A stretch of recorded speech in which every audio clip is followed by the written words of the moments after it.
And we are live. Hello, everyone. We're back. Happy New Year. Hi. Hi. Hey. Welcome back. To In Darkness Unbroken, our Dragon Age TTRPG. After an extended holiday break, we're here. We're queer. We're ready to play some Thirst and Emotions. So, without further ado, I'm just gonna hand it over to our storyteller and game master Emma. So you do what you do, and we'll all introduce yourselves and our characters. Yeah. Hi, everyone. Happy New Year and lang may your lumsreek from Scotland. I hope you all had a exciting time. You know, I was inside not doing anything because we've got restrictions in Scotland. But yeah, welcome back. I have an exciting question for our group. We're going to do some introspection of our characters with what is the best way to earn your character's trust? Wow, that's a really good question. Yeah. I am Freddie. I'm playing Faywin, the now Dalish elf mage. And let's see, to earn Faywin's trust, I think the real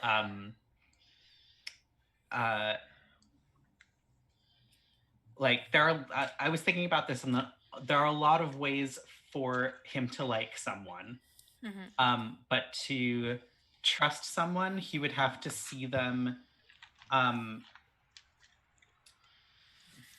go through like being angry and not lash out at someone who didn't deserve it. If he can tell that someone is able to control their anger and not turn bad, then he's like, okay, this person's really good and I can trust them. I like that answer.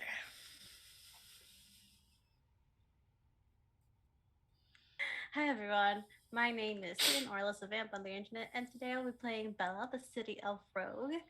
The best way to gain her trust would be in showing any sign of loyalty.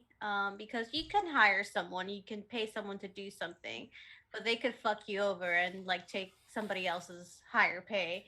But when it comes to people that she works with, she likes to know that even though I'm paying you, there's still some form of loyalty. Like when she met Rylan, like even though it was just coin at first, he was like, well, you know, you pay me, I'm being loyal to you and you're being loyal to me, and we're not gonna fuck each other over.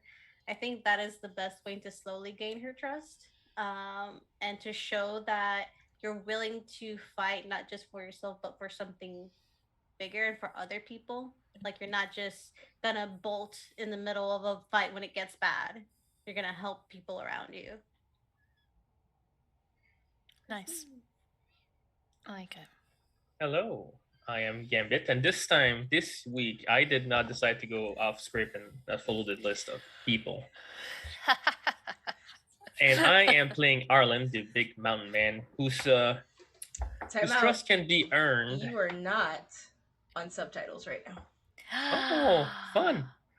But I'll finish the intro and I'll fix that in a Thank second. you. Where was it? Okay, Arlen, how to earn his trust is to simply show kindness. Not just to them, to other people in general. That's a good way to earn his trust. Like it.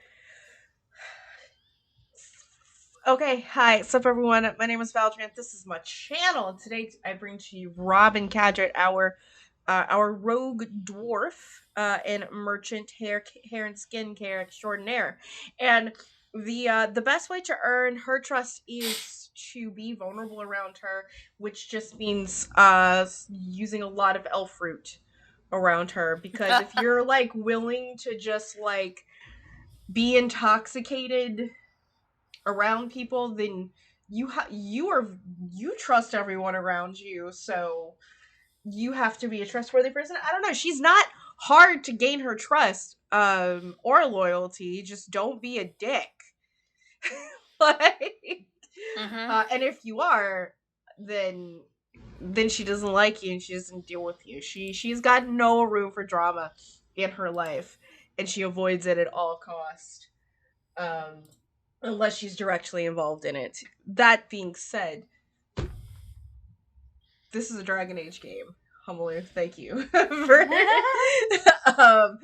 And you know what happens a lot in Dragon Age? Fucking drama. Okay? Do you want to help that drama? Do you want to help us become dramatic?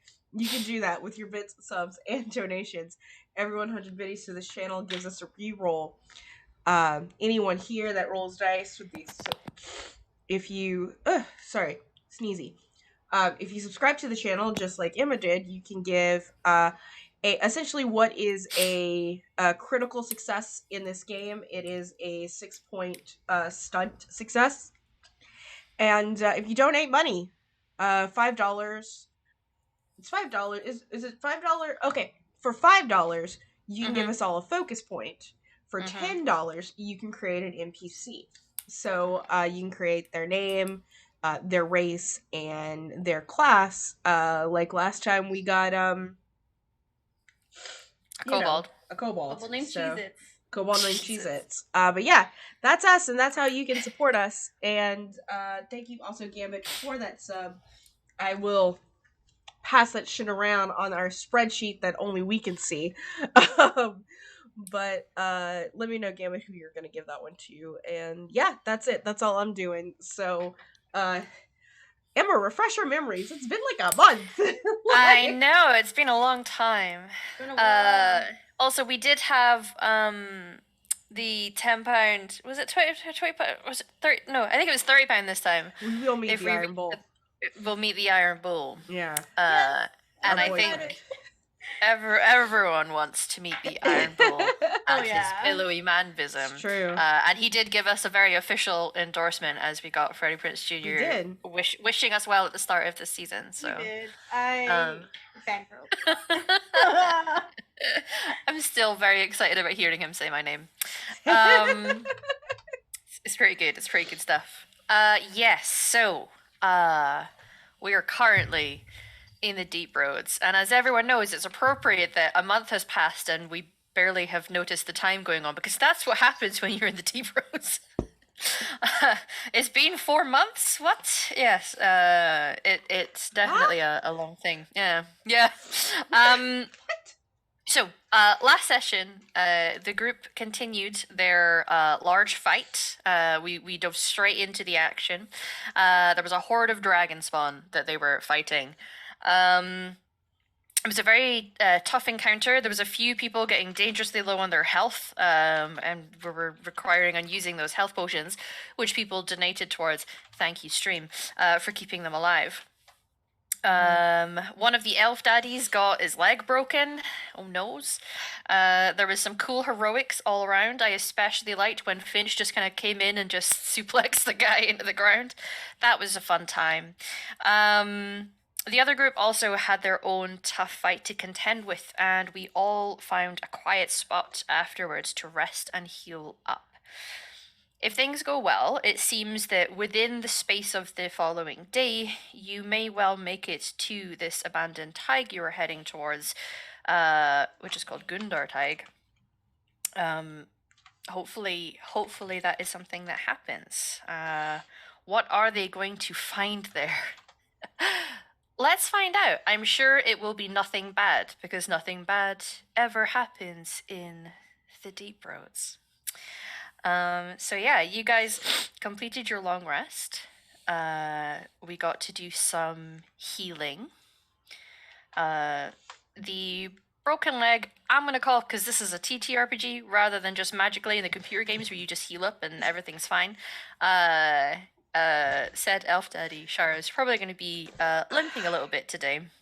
But you know, some first aid has been applied. All is well. Before we get going, he has a splint. I need 2 people to roll me a d10. Ideally getting different numbers. I have new dice. Okay. I mean, we gotta see now. Yeah. It's a 5. These are my new dice. I'll roll a second one with some new dice that my brother gave me. Okay, dear. Yes, everything, that's fine. Smack dab in the middle. That's no good. I don't know. Am I the only one without new dice? 10. Aw. 10. I got a bunch, but Okay. We fucked up, guys. We haven't even started the game. We already fucked up. I will store that information for later when it becomes The appropriate. GM will remember this. The GM will Yeah, know. it's Mhm. not okay. Yes, that's why everything's fine. Sure. You proceed and start your walking. It is going to be a lengthy journey, as they all are when we are here. Roll me some perception checks as we are progressing through this. Any Passageway. specific skill applies? I would argue that seeing is or hearing or smelling, whichever the senses you want to apply, will adjust to the Gotcha. information that you are given. But it is a paying attention to things rather than seeking things out. Can I roll for Andrew? Yes. She has smelling. She's a dog. She's the best girl. She's the best girl. And does Finch get a roll as well? You can roll for Finch if you want. Yeah. Okay. I mean, Why there's the heck already some not? high rolls, but why the heck not? Why? Like you never know with this. What with our young You never I would know what argue our- Stone child. Finch probably can't. matching. Yeah. I would argue Finch probably doesn't have smelling, for example, No. but the other sense Finch Yeah. has. Okay. It seems, for the most part, things are quiet. The pocket of darkspawn that you encountered was a little anomaly, perhaps, although you did hear a larger group further back as well that you guys managed to avoid. Let's see. Arlen is smelling.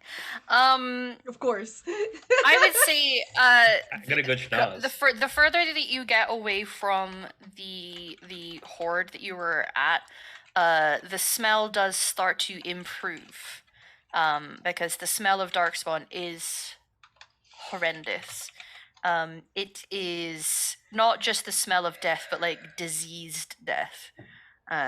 It's really not pleasant at all. But it seems to clear a little bit, although you couldn't argue that the Deep Roads has a nice smell. I imagine it always has that slight smell of like solder, and maybe a little bit of sulfur with the active lava in places. Well, active magma, if we're being technical.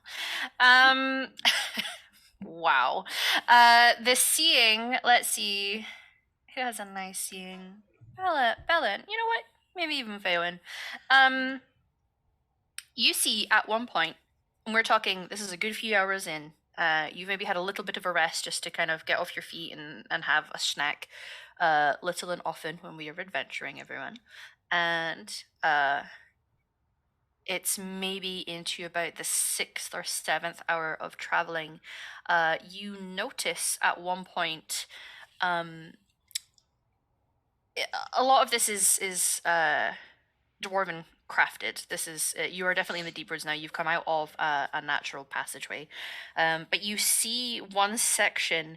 The rock seems to have split, like it's been cracked open, and almost looking like it's growing out of it are bright electric blue veins. Bella will point them out. She won't speak loudly, but she'll like tap the shoulders of a few people and just point at it. If I look, do I know what these are? You do. Mhm. And you've seen, and I would argue Faywin may have seen, depending if you were ever there for where they get deliveries. It's definitely lyrium. You won't have, however, Robin, seen natural Mhm. lyrium. You see it once it has been mined and processed and it's in its carts, and you do see it tends to have like those sort of like long sections. Mhm. But to see it growing almost plant-like, almost like Mhm. vines. You've never seen it like that, because you're not of the mining caste, so Yeah. it's unlikely you've ever been down here to see that. But that is what has happened, and it's up to you what conclusions you want to draw about the fact that this, built to last millennia dwarven structures having cracked to have a layer of it growing out of it. So it's an unusual sight Oh. even for you. Oh, wow. That's I'm just gonna kind of get a little close, just lean in. It's like I've never seen it so raw before. Oh, What? be careful, What is Robin. it? I've been told it's quite dangerous, Rob. I was Yeah, gonna ask if it's dangerous. oh, it's definitely dangerous raw. What are we looking at? Oh, it's lyrium, like pure lyrium veins. Oh. Yeah. Oh. And how is it dangerous? Is it going to attack us? Is it sentient? No, well, all I've been told is that it can have an effect on you, on your body and on your mind. Mm-hmm. Touch it. Although now that I'm saying it, it does sort of sound like the thing that a circle would tell us to keep us from messing about. But I don't know how true that is. Can I roll an evaluation or a natural lore about this? It's more natural lore than it is evaluation. Yeah. Is like the value, value of the something. worth of Yeah. an object. Gotcha. Yeah. I'm just like, Oh, nice. yeah, I might not have physically seen it, but I have read a book about this. Yeah, Like- galaxy brain. Yeah. Several things. Mhm. Yes, you know that it can cause madness, and physically, I always chalked up because they never really speak about the physical reaction of touching it. But I imagine it's like an irritant, a really Yeah. bad irritant, if you were to try and touch it and handle it. For all races except dwarves. Dwarves are the only ones who can handle it without worry of the really adverse effects. It can still, people who mine it regularly or handle it regularly still will experience minor effects if they do it too much for too long. Yeah. But you guys are exceptionally resistant to the effect. So you getting up close, certainly if you're not going to be, licking it, you're probably fine. Ooh, don't tip me. So- oh, it tickles. I always thought about it like Why is it spicy? radium. It's a bit like radium, yeah. It's not. Spice. Or It's like you not, might not notice it at first, but yeah, it's and definitely long exposure is real bad. Yeah. It's the spicy crystal, yeah.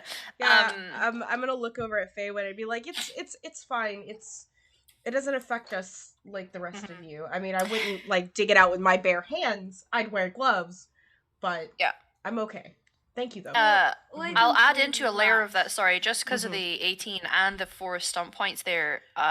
You seeing it growing like this suggests that perhaps you're not sure when that could have happened because this tag has been lost for quite an extensive amount of time. Yeah. But that more is growing is suggests that there's maybe more of it somewhere. Yeah. And it means that now that this passage has opened, you and the other group that you're here with are potentially the first people to see a new mining opportunity, which is kind of a big deal. This is a huge deal.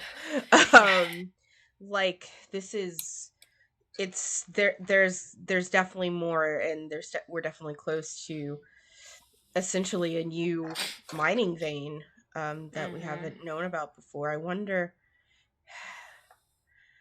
if what was my ex-boyfriend's name again? Jacoby. Yeah, I wonder if Jacoby knew about this, sending us down here, or I Carta. mean, it's possible that if things shifted when There were earthquakes and things that True. have been known, but no one knows. How I don't like how young does it look?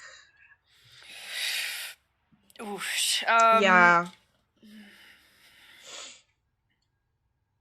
I'll allow you to roll an evaluation. An roll evaluation on that. Yeah. It's a tricky. The difficulty for it is maybe going to be a little steep, but it's not impossible.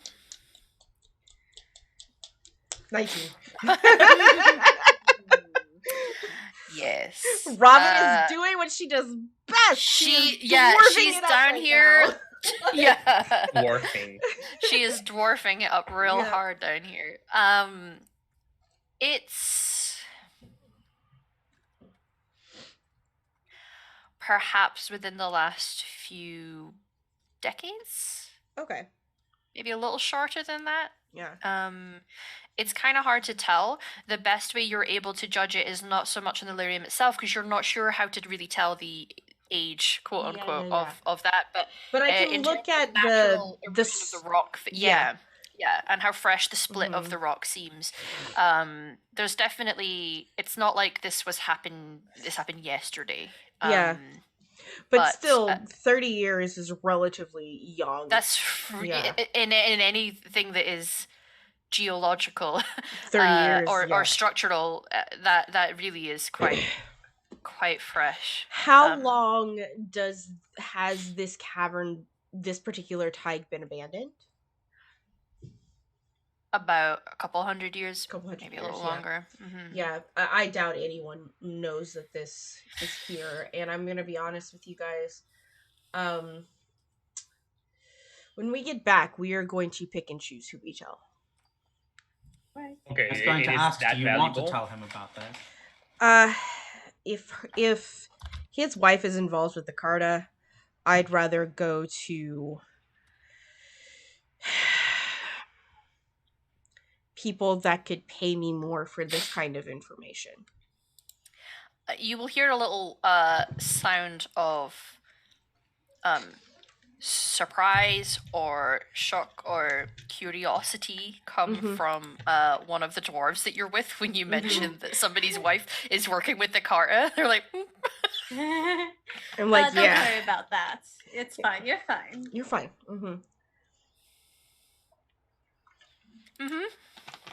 Just keep your mouth shut, and you'll be fine. I forgot that they were with us. Yeah. You have. Like, Yeah, you have the other group. So there's Zuri and Vonda are the two dwarves. First of all, it was... where were you when we were fighting ogres? They were fighting their own battle. They had their own fight. They came in hurt. You guys gave a Yeah. healing potion to Erois the elf because he was looking real. He was looking real fucked up. And then Cassie as well, the Kunari. They were fighting their own fight. Gotcha. Just to avoid there being too many NPCs. But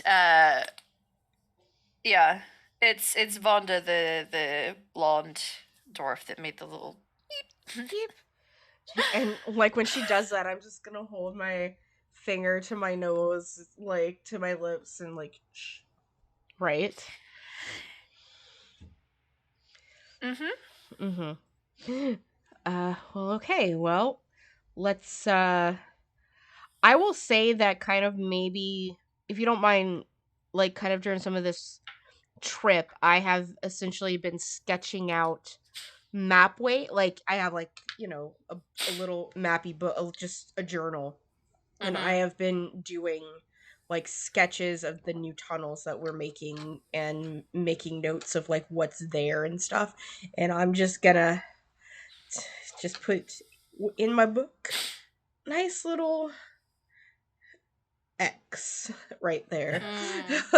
Like an innocent X. An innocent X. Yep. Okay. Well, nobody touch it. That's cool. All right. Okay. So we'll proceed. I take it. All right. Bella's trying to do her best to help Sharo, who's limping, but she's Yeah. shorter than him. Listen, Sharo, do you just like there is a giant stone child here that could help fairly easily. Would you want help from Finch? There's a moment where you see the reluctance of accepting help kick in. That it's I think it's probably an instinct that is just culturally there for a lot of Dalish people. And you have to kind of detox from that when you are someone who starts playing nice with other people. So there's like that wavering moment of reluctance of accepting Bella help, gives but him a look like he's and he's when you walk on a leg injury, I don't know how many of you have experienced leg injuries. Yep. I've had 3 major surgeries on one of my legs, so the overcompensation is now starting to make the good leg hurt, so he does Yeah. accept the help. He's like, Okay. yeah. But listen, you have to ask Finch yourself.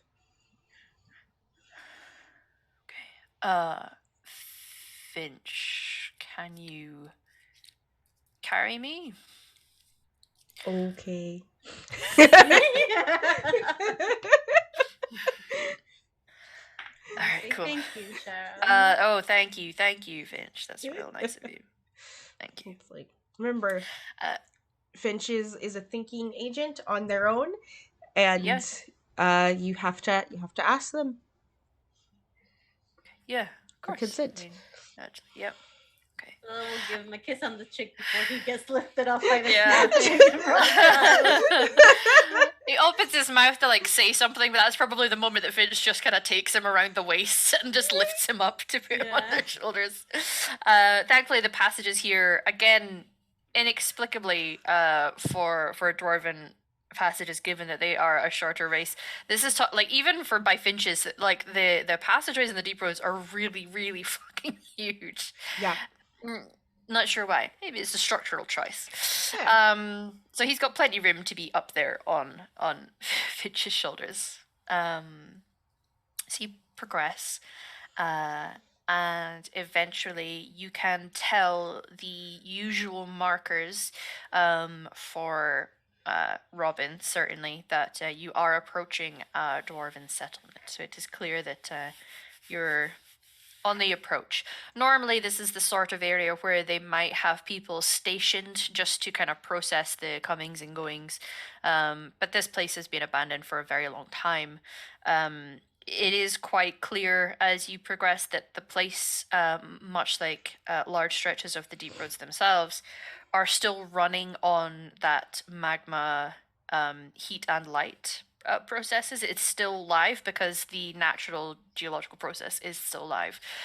So it's almost a jarring experience, especially for those of us who have been underground for a very long time, to reach somewhere that looks like it should be alive and working and habited is not.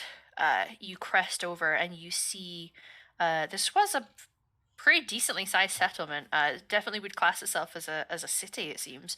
You have to go over a bridge from where you are that kind of leads down onto the main platformed area of one of the first residential areas that you would be progressing towards.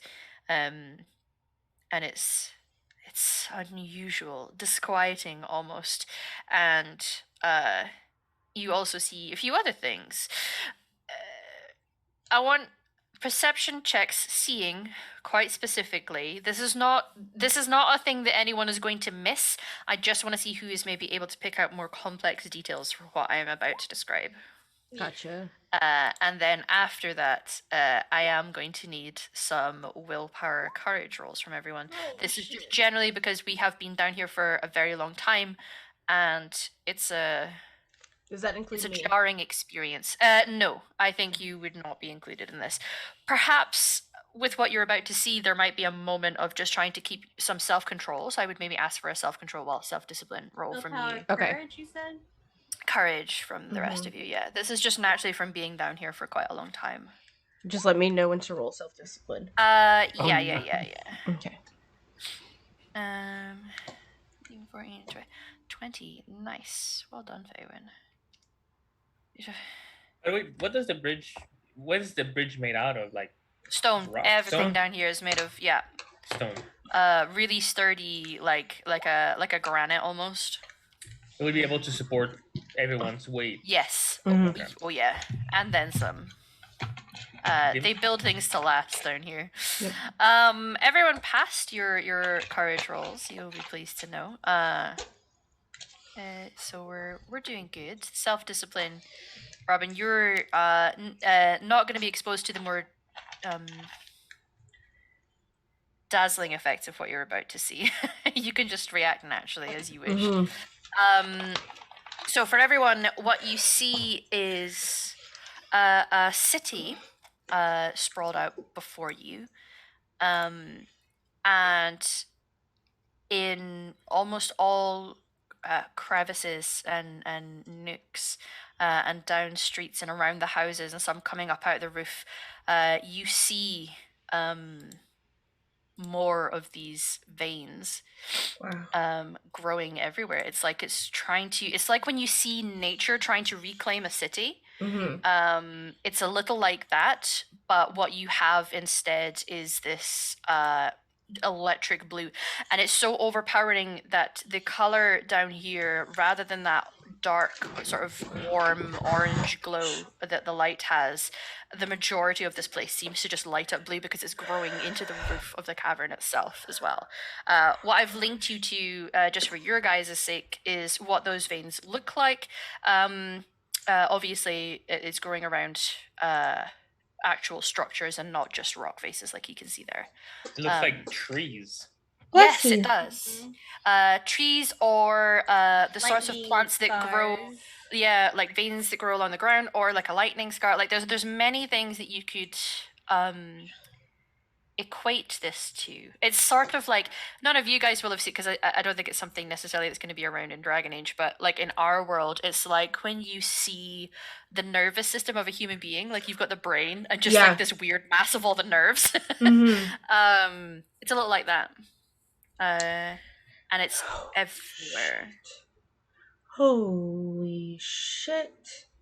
I'm about to pee my pants. Yeah. Yeah. This is like if you imagine the impact of us if we were to be walking down some caves going for a happy, nice jaunt, and you got to somewhere that had like just endless gold veins or the the crystal caves in Mexico, like that, but imagine it was all fucking diamond. Like yeah, this is startling, and it's surprising. This is very unusual. Yeah, no. There's like Robin gets a little weak in the knees for a second, but is able to compose themselves to just kind of like look over and down. It's like, by the way, I meant to ask, is this our destination? Yeah. Oh, is it? The map that Robin was given by Jacoby, Jacoby does suggest that this is Gundar Taig. And you would be able to recognize, Robin, actually, that I imagine there's some manner of signposting using Dwarven runes to just let you know where you are. This is well, I'm gonna think about the implications of that as I, for real life, go pee. Sure. Sorry. The rest of you may react appropriately. It's up to you. None None of you are feeling that crushing doom of finding a city and it being completely deserted and there's weird stuff everywhere, and just it's unusual, certainly, and you're welcome to react how you want. But would this then mean that Delirium grew back into this place? I don't know how fast it takes to develop, but I just thought it was like gold. It was just there. It wouldn't grow anymore. You just mine it until you have, the finite resource. Not I don't know, but plants like. it does look like it took over when everyone else left. Is there any kind of noise aside from us right now? Perception, hearing, please. We Ken. shouldn't linger here if we can't help it. Not that you can hear, but Arlen, there's a lot of sound as you would naturally expect. You've come into a place that is huge by comparison of the tunnels that you've just come through. You've encountered somewhere where there is a city. There's layers to a lot of these cities where you have your lower levels, and then there is housing on streets above that, and above that, and things are built into the actual cave side. There is bridges and winding stairways up to the other levels. It's huge, and because of that, there's always going to be some natural sound. To being in something that open. Your voices themselves are echoing to a certain extent, but it's so big that you don't actually hear the echo you would be expecting in a cave, because it's so big. Your sound, by the time it's reached there and started to come back, it's too weak. So it's a big place. There's no sound that you're able to hear Other than just from the. I would argue maybe I would let Robin roll to see if she can hear, because in actual canon lore, some dwarves can hear song in Lyrian veins. Song? Mm-hmm. Like a thrumming kind of sound, not like a melody, like an actual music or a song, like a song with lyrics or anything, but melodic Call. Yeah. Mm-hmm. Is this the same sound that I heard before?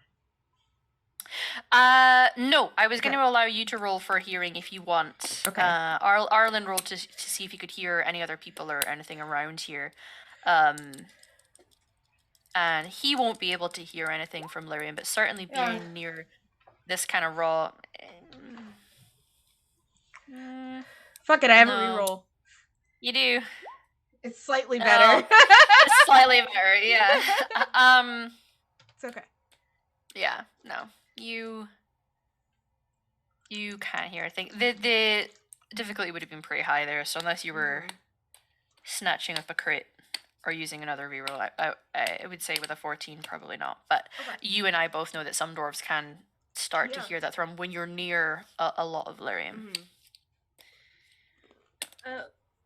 Robin, is it natural for lyrium to grow back over places? I thought it was more like gold or minerals, that it was just there and it would be finite. I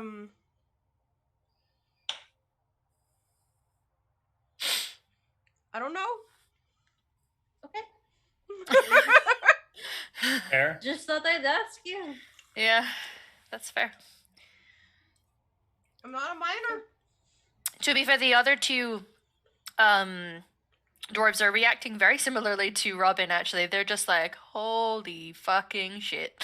And are just sort of wandering away from their group and just trying to take in what they're seeing. With this much raw lyrium... Oh, sorry. I was just going to say, I would like to get what we need and get out of these have severe side effects to people being around it for too long. And that's what I was asking. With this much raw lyrium, how safe it is for everyone else. They're not... it's such a big space. And you can see the areas where it has grown. It's not everywhere. So it's easy enough to avoid, and you would have to be relatively up close and personal or close to touching it before they would start to have an effect. So they should be fine. If you were living here for a couple weeks, it might start to, but no. It's not dangerous until you actually try to get close. So provided they avoid it, they should be fine. Right. Social distance from lyrium, and I think we should be fine. All right. Let's. So we're here to get documents. Yeah, I have a map. Okay. let's go. Okay. Still in shock and awe. We shall go. Yeah. The other group seem to disappear off. They are looking at their own map. They're here for a different family, so they seem to go off to do their own thing.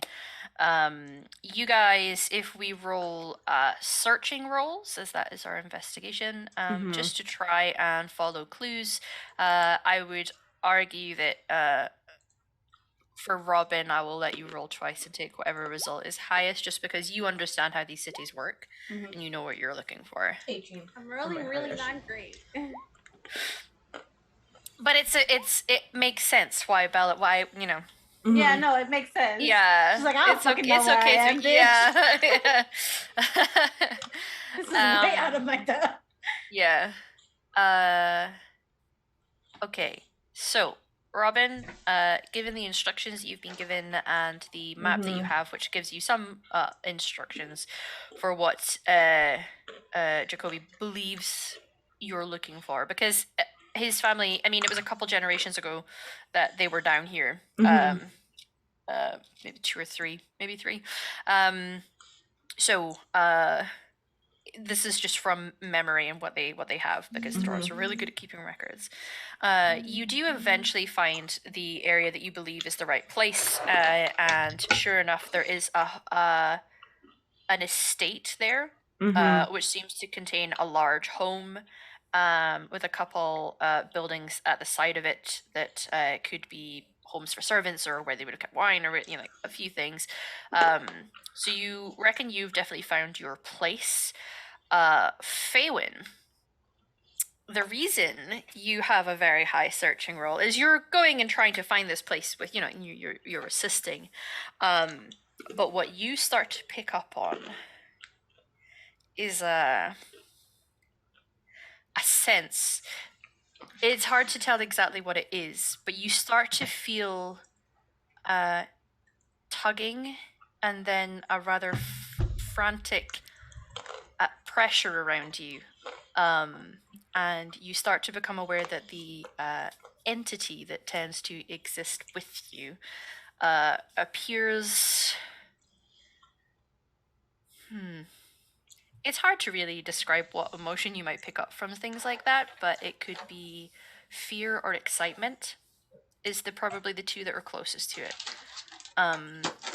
Something is putting them on an edge, be it positive or negative. You can feel that slight like giddy pressure change. Yeah. Something's up. So your spidey senses are tingling. Yeah. It's your Faywin tingle. Let's go. Your favorite tingle, yeah. And it's not terribly far. It definitely got more intense the further you came towards this, and then you seemed to veer off to the left to go towards this estate, and it eased a little. So there is something big that was in the original direction you were going in. Like towards the sort of like the main... A little further deeper into the city, yeah. An area that seems to go down a level. There's something. And this is a really big city, so you can't really see anything visual. You would have to go up and around and actually start to move towards it to judge what it is that's causing this. Something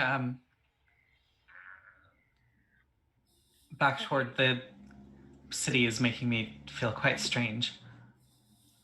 It might just be all of delirium. Nice. Strange how? But, I don't know.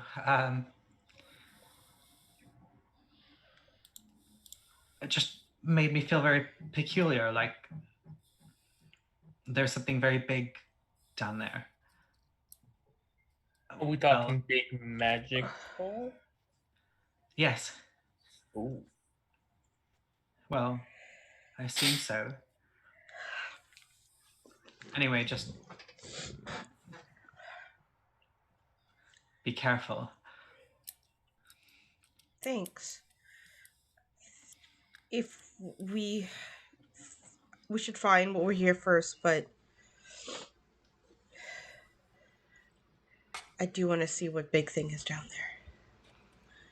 When he says that down there, where exactly is Fagon pointing at? It looks like I said, there's layers to this city, Mm-hmm. and the original direction you were going in seemed to be going in deeper towards the center of the city. And by the visuals, it looks like there is a step down and there's a layer lower down. That's the general direction he seems to be pointing in. Alright. Let's. Obviously, I don't know this place. But let's try not to go too deep if we do go down. Yes? That's what she said. Time and place, Robin. Time and place. There's always time for that in Dragon Age.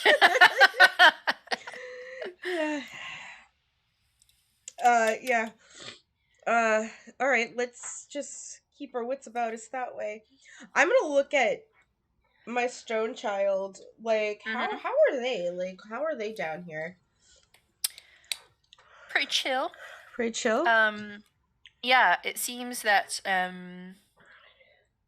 they are starting to exhibit traits of like when standing around, they're not just standing still like they're waiting for an order.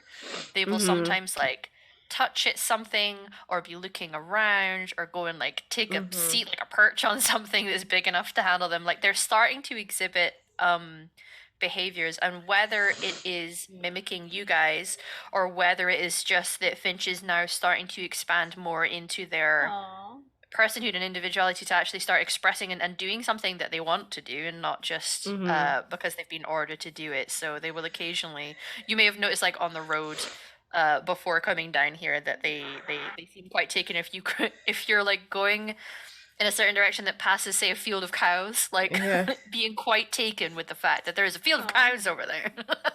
Cows. Yeah. Baby's first cows. Yeah. Baby's first cows.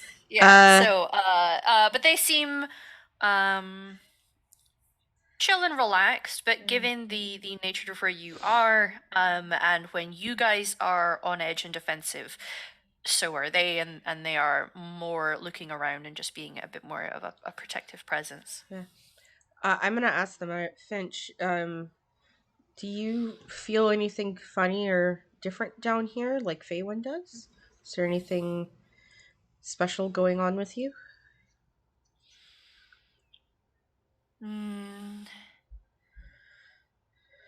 The blue stuff makes me feel buzzy. Are you drunk? No. Are you high? No. It's like buzzing. Vibrating. Yes, vibrating. I'm gonna go touch Finch's knee. Are they vibrating? Sure.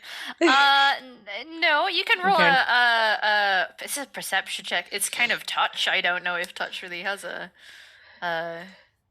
thing, but you're trying to perceive through your sense of touch. Can I use my empathy? Well, that's more of an emotional response. So you could try to judge how they are emotionally. In terms of like whether there is an actual vibration to them. I'll just do straight perception. So yeah. Nice. You know, not so much on the stone parts, but there are occasional little areas where there are crystals. Yeah. And when you hold the crystal, there is it's almost like when you get that slight heat just from the friction of it. Yeah. This sort of general kinetic energy. There's a slight charge almost to it. It's interesting. Wow. Write that down in my notebook. Yeah. Like I don't know what it means, but I'm gonna find someone who does. It tickles. I think that might be what tickling feels like, but I have nothing to compare that to. Yeah, I don't know how to tickle rocks. Okay, that's interesting. Okay. If you feel bad in any way or uncomfortable in any way, let us know, okay? Yes. All right, cool. You actually see Dara put up his hand and say, I'm actually not feeling very great. Do you need some elf fruit? Are you having issues just being down here? Do you need to be on Finch's other shoulder? Mm, yeah. I'll take some elf fruit. Okay, I'm gonna give him a little royal elf fruit. And be Are like, you just feeling nervous, Dar, or? I don't know, I'm just feeling a bit shit. it's understand. There's no sky, and there's a lot of lyrium, and it's very warm down here. So Yeah. you don't expect it to be warm down here, but because the lack of sunlight and fire, but we're getting closer to the center of the earth where there's just melted rock. Yeah, sure, yeah. Yeah. I understand. So you can take your shirt off. It might help. I'm Not already right halfway now. unbuttoning my nuts. You're right, it is hot down here. It is hot. I'm gonna take my shirt off. It's hot. Yes. And I said that you know, in a non-horny way. Like she's yeah, said that out of concern.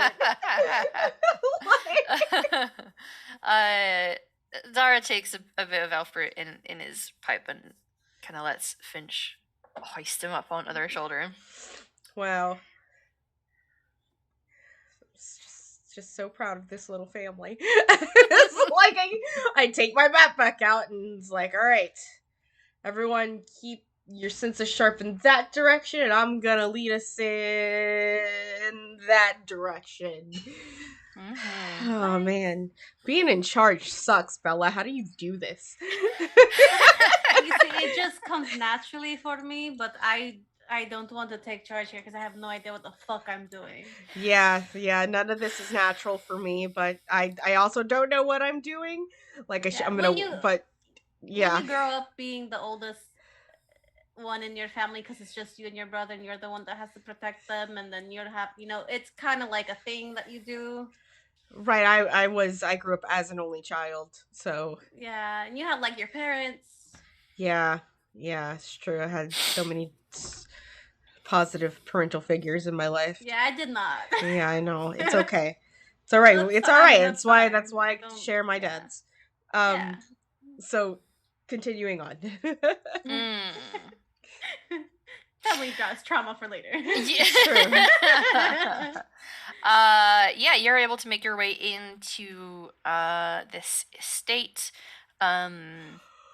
It's long abandoned like everything else. The doors are pretty heavy, and they are locked. Naturally, it seems that when they decided to leave, they were locked up shop. It seems. So it's up to you. There are two main approaches for this party about getting in through locked doors. Are rogues picking the lock, or are Stone Child ripping the door off? Both are. He's busy holding the elf daddies. He's busy holding the elf daddies, yeah. The elf daddies are struggling right now, so yeah. I mean, I'm strong. I mean, yes, you're very strong, but I feel I don't know. I feel weird about making lots of noise in such an empty space. Yeah, same. Go ahead, Bella.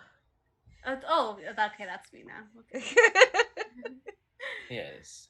If you need, can we do a double team? Like, can I give her like an advantage, like by helping her? Because I have lockpicking too, and I was just like. Yeah, it's so because there isn't really a help action in this action economy. Let me see. Heal defense action. Yeah, no. If you fail, I do have thievery, so if I fail, I can re-roll. Re-roll. There you go. So that's good. Yeah, so that's definitely something you should do then. 21. Yeah, we're fine. Yes, you are able to get in past this lock, no bother. Many a noble's door have you unpicked. Oh yeah. and you were able to make your way inside.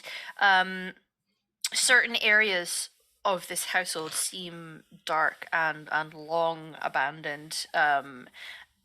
Dust is a tricky thing to collect in a cavern like this, as there's not necessarily winds and throughways to gather it. But there is a certain grime to places like this when they are left unused Some of for the this stone long. dust that falls. Stone grime, just a little grime, slimy. But there are a couple areas in this house that naturally would have been heated and lit by the magma, and that is still active. So there are areas, it seems, that it could just be any old house you're walking into. It's fucking fancy, though. Like, this is top end. Clearly, their family has always been wealthy and important. And it was just as true when they lived down here. So, you know basically what it is that you were looking for. You would be doing a searching roll to try and source it, but you were looking for paperwork mostly. Question, Yeah. GM. Does this house look like it was like packed up and abandoned, or just abandoned? Mostly just abandoned. As Robin would certainly have memories of, because the dwarves hold on to their stories quite dearly. A lot of Taigs, if you were suddenly overrun with Darkspawn, you got maybe enough time to grab a couple important things, mostly just family members, and got out of there. And there may have been a time eventually, if you were able to get rid of them, or after a blight, when generally the Deep Roads clears of its Darkspawn as they go up onto the surface, they might have come back to try and find things for the Shaperate, which is the record keepers of all Dwarven history. But there wasn't really a period. It was overrun by Darkspawn, and then there was the collapses, which just meant that it was impossible to get here. So Okay. So when I'm doing my searching roll, I would like to search for the documents, but also anything valuable I can put in my bag. yeah, sure, we can do that. So perception searching for documents first of all. Anyone who's wishing to take part. Although, who fucking needs to take part with that roll? I mean, 19 with 6 star points. I think she found them, guys. I found the office and the desk. They're right here. I found all the paperwork of all Dwarven civilization. Yeah. Here's the filing cabinet, y'all. Pretty much. That is pretty much what happens. I mean, you are aware of how Dwarven households work. You know where they would keep these things, and sure enough, you find the area that has both a desk and a safe, effectively, that contains all of the family's records, and there are big, deep, dense books, it seems, that have things like tracking their lineage. There is paperwork that has proof of holding. It's recounts. It seems that there's some books on the heroic endeavors of a couple of members of their family from days gone by. So you do find all the stuff, and you understand why his family would have wanted to find these records, and then also why it would be important to him and his wife, actually, who's now married into this family.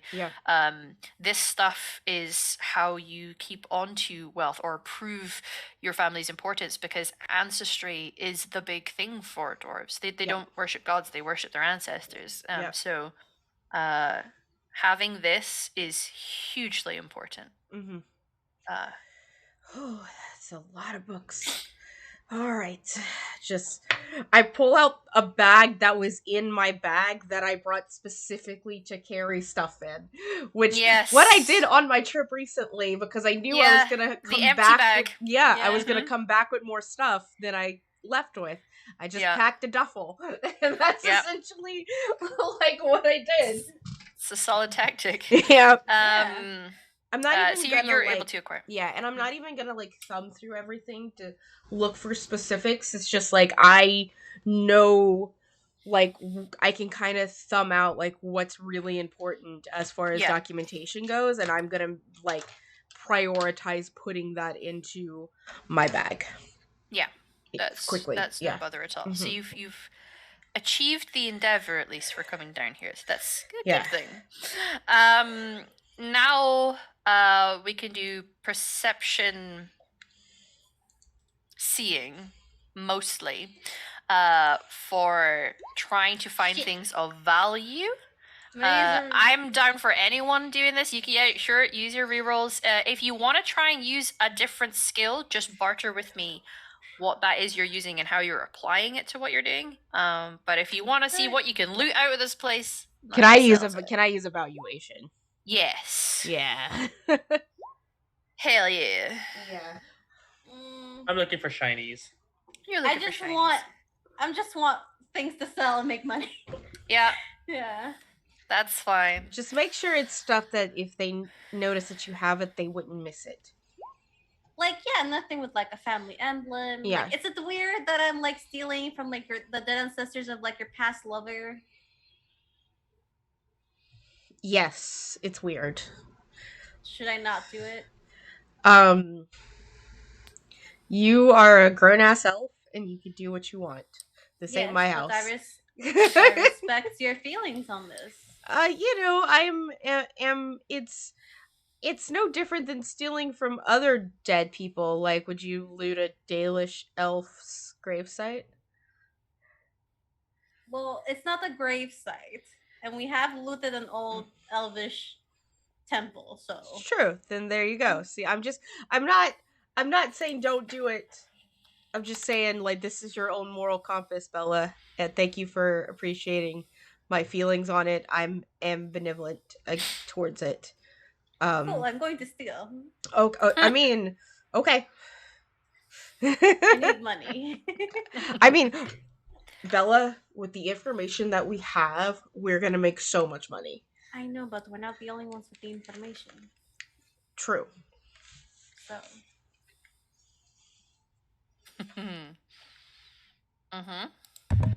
Guess we just gotta kill him. Say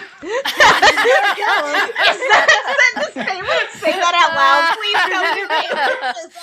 Wow, you know that bridge that goes over that big lava pit? I mean, if someone accidentally fell off of that, everyone just turns to look at Faywin like.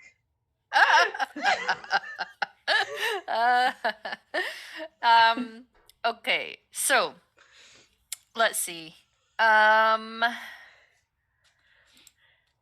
So I come out with like a Can I shield. use my Yeah. 16 searching instead of the 13 seeing? Well, that was for looking for the documents. I guess. No, this is not Arlen. This will be Bella. You get about 10 gold worth of stuff. Okay. And Robin, you get 12 gold worth of stuff. Little statuettes, like, ooh, nice. Yeah. Faywin, you get 10 gold worth of stuff. Bits and pieces, little vases, things that look like they're knickknacks. I'm not going to give you an exact rundown of what's in there. But if you were to walk into a rich person's home, Sorry. Go What? ahead. I was just going to ask if it's alright if I just put it down as 10 gold since she's going to Okay. Yeah. Maybe just include, mark somewhere on your page that it's 10 gold worth of stuff. Because you'd have to sell it to try and get the money. Not all places are going to take a trinket as trade. And then, Arlen, you get 14 gold worth of stuff. Nice. Including a very nice dwarven axe. It's like it's one of those it's a hand axe that you could use one-handed quite easily. For you smaller hands may be able to use it two-handed. But it's really, really finely made. And there's some runes down it, and it looks top notch. So that's on top of your 14 gold worth of stuff. As for figuring out what things like that do, you would have to spend a bit of time on it. For example, Robin still has that sword, the two-handed dwarven sword that you're not sure yet what it does. Yeah. But you get the +1 to examining it next time. Yep. With some help. Yep. So yeah, you guys managed to source not only the records that you need, but also you can clear this place of valuable trinkets and knickknacks of your choosing. It's up to you. If you want, I'm going to allow, if for example you wanted, I'll have all this stuff. Is it possible to have like a really nice cushion in there, or a soft blanket, or like a really nice little jacket? Like if you want to throw in stuff in there, Yeah. go right ahead. If it's something that you want to keep rather than sell. Mm-hmm. But yeah, that's what you guys are able to get. Well, that was easy. Yes, I don't like how easy that. I don't I mean, like how technically, we easy. fought a bunch of darkspawn on the way Right, here. right. So, I have a question. It's probably a knowledge question. Does this much raw lyrium, would I know if it deflects or attract darkspawn?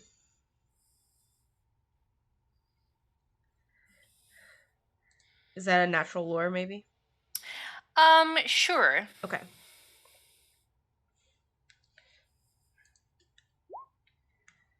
$15. Nice. You're not sure of a correlation between the two. What you might be able to figure out is that they definitely have. There are darkspawn who can cast magic, the emissaries. To that end, lyrium may be useful to them too. Not that they're necessarily smart enough to process it in the way that other people are, but are they resistant to it like dwarves are? No, I can't imagine that they would be. Yeah. Then it makes sense that there's not a lot of darkspawn here, because if they spent a lot of time here, they could probably just have had and she's saying this out loud. Yeah. Yeah, they probably just be having just as bad as a time as y'all would if y'all stay down here far too long. Maybe even I never been exposed to this much raw lyrium. Like, I find out, is everyone okay? Does anyone need, like, is there equilibrium fine? I'm okay. People are feeling okay. Yeah, you're not, like I say, there's not so much that it feels like the air is saturated with it, and Okay. you're not sure.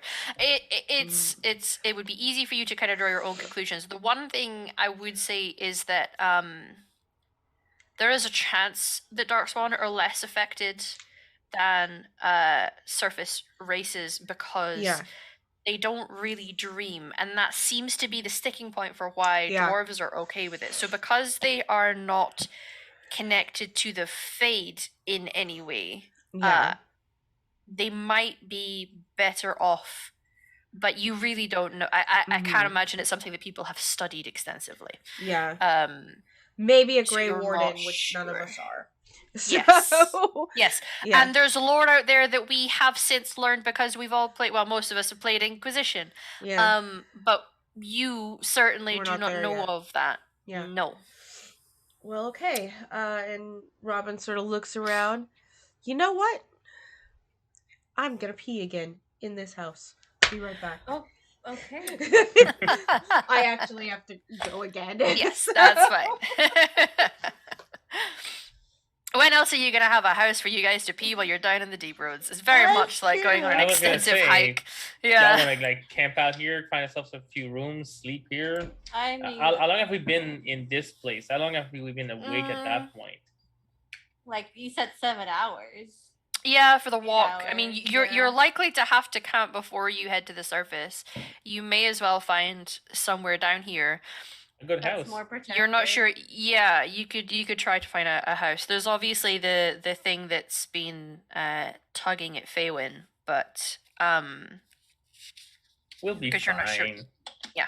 You might want to make sure we're all healed up and rested before we go into a deep unknown thing that's just tugging at your senses. Yes, I agree. As much as I don't really want to linger here, at least we can find a place that's not close to too much of it. Yes, that's what I'm hoping. We have 4 walls at least that will keep us protected at most.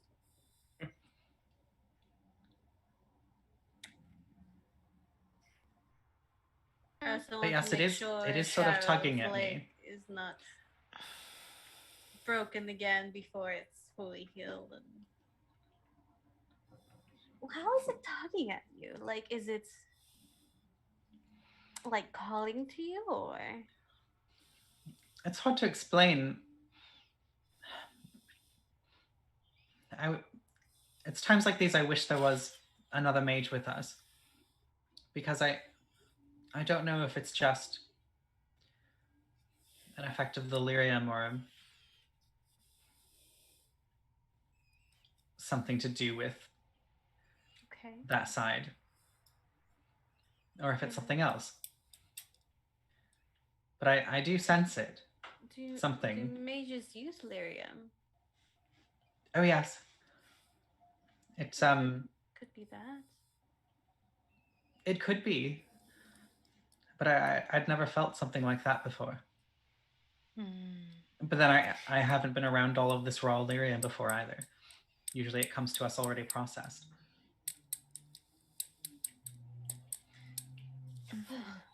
And sorry, Kyle. I don't want to interrupt the role playing there.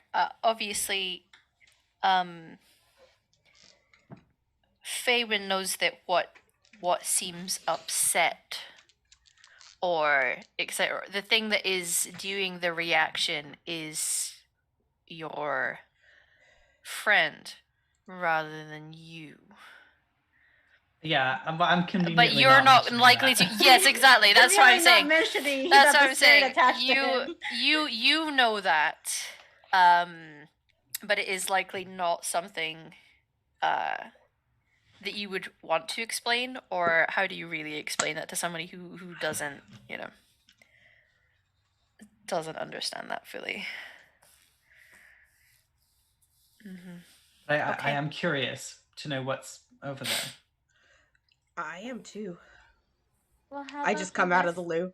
How about we rest up first here? Relative safety. And then we head down. Yeah. No, I could use a lunch. We could use a lunch. There's finally a table and chairs here. So why not? It's definitely evening time now. You could maybe even heat things up that you have, because there's a natural way of heating. There's magma. We can just fucking roast shit. Oh wow. Oh my goodness. Yeah. Okay. Let's get ourselves a good old-fashioned barbecue. I have a question about this estate. Yes. Is there a cellar? Oh. Yeah. One of the outbuildings has like a room, like a part that's on the upper level, and then it seems to go down. There's like a stair that goes down into the deeper part, just straight into stone. Yeah. A little bit of nosing around and knowing how these estates work, there's definitely a booze cellar. So the question is, how does 200-year-old wine taste?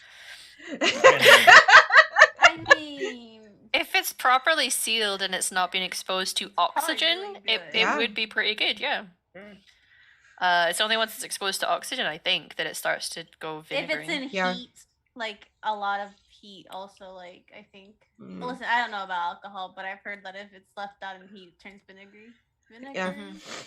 Well, I'm gonna go find whatever's down there and be like, why didn't I go here before? Like, why was I looking at knickknacks? Wasn't the first I could have, like, the stuff that's worth shit's in here.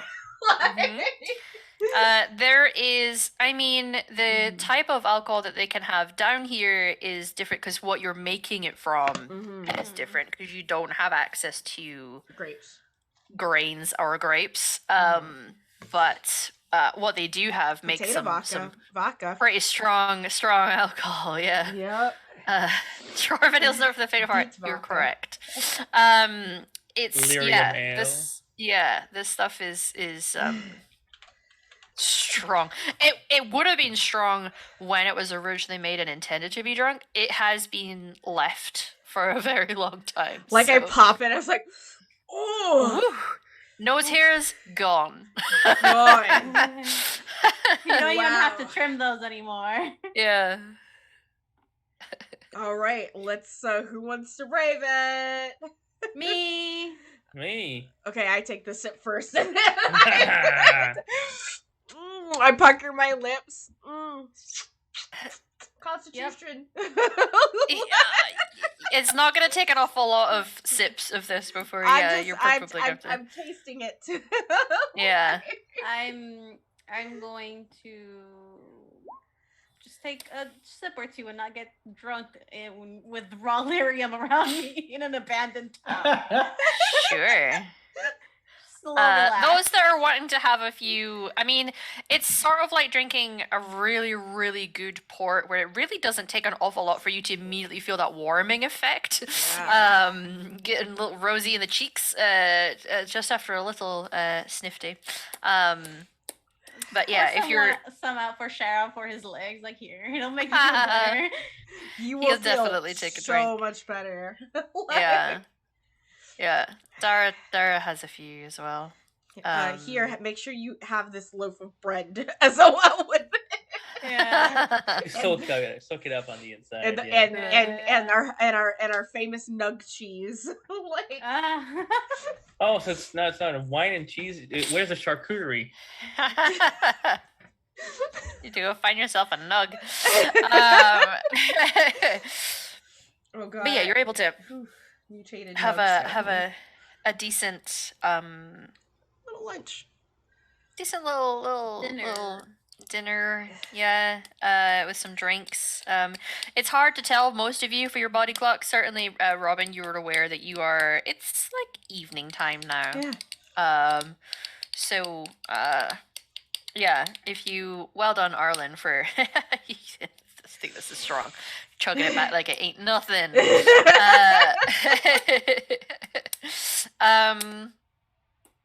But yes, you're able to have a pleasant evening. Right.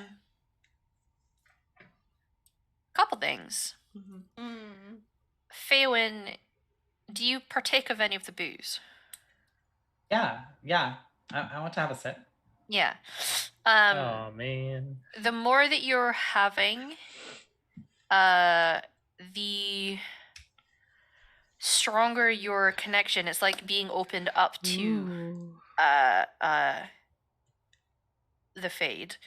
And you feel that presence still tight around you, as if there are no arms or physical presence, but it's like someone just holding on around your neck, almost just for comfort or closeness, or you're very aware of the presence, and it's not common that you feel it that present, but you feel it there. They're not speaking right now. You're just feeling the emotion of it. Also, after a few drinks, maybe it's the connection of the weed, maybe it's the nerves, maybe who knows what it is, but Dara has to go and have a tactical chunder outside. Aw. He finds somewhere to go and vomit.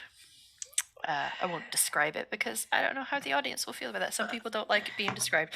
But he goes and a little worse for wear with it. I go pat his back. There. Just hold the hair back. Yeah, I'm gonna hold his hair back. He's got long hair, yeah. Is Yeah, there any source of water here? I'm gonna stuff the bottle a little bit.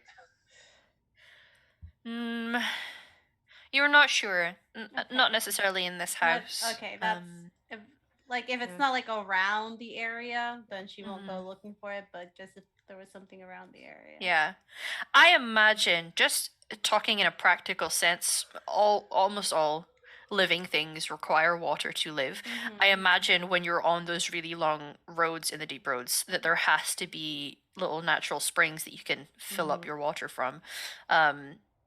they maybe don't happen very frequently, just because of the nature of passages being closed off or seismic activity and what have you. They're not all necessarily going to be live springs, but there has to be a way for them to source water down here. And Robin, there are certain areas in the deep roads where you can actually get to like underground lakes and oceans. Like there's an area that effectively has like a sea. It's not salt water, but it's big. So there is water down here. So you've probably got some in stored water skins. Yeah. It was to see if there was enough to like bring in some sort of container and like wash, because I feel like there might be like dark spawn goo still in places. Sure. Enough to wash. Maybe not. Yeah. Enough you can for a bucket. Sure. Everyone can try and use the bucket if they want. You can have a bit of a clean. It's not going to be great. No, it's just a wipe down basically. And it's going to be cold. Yeah, but sure, you can do that. I have started a new skincare product. I don't know if you know this, and I just pull it out. It's these little. I called them damp wipes. Like they're actually soaked in non-drinking alcohols. And they do help. They helped clean.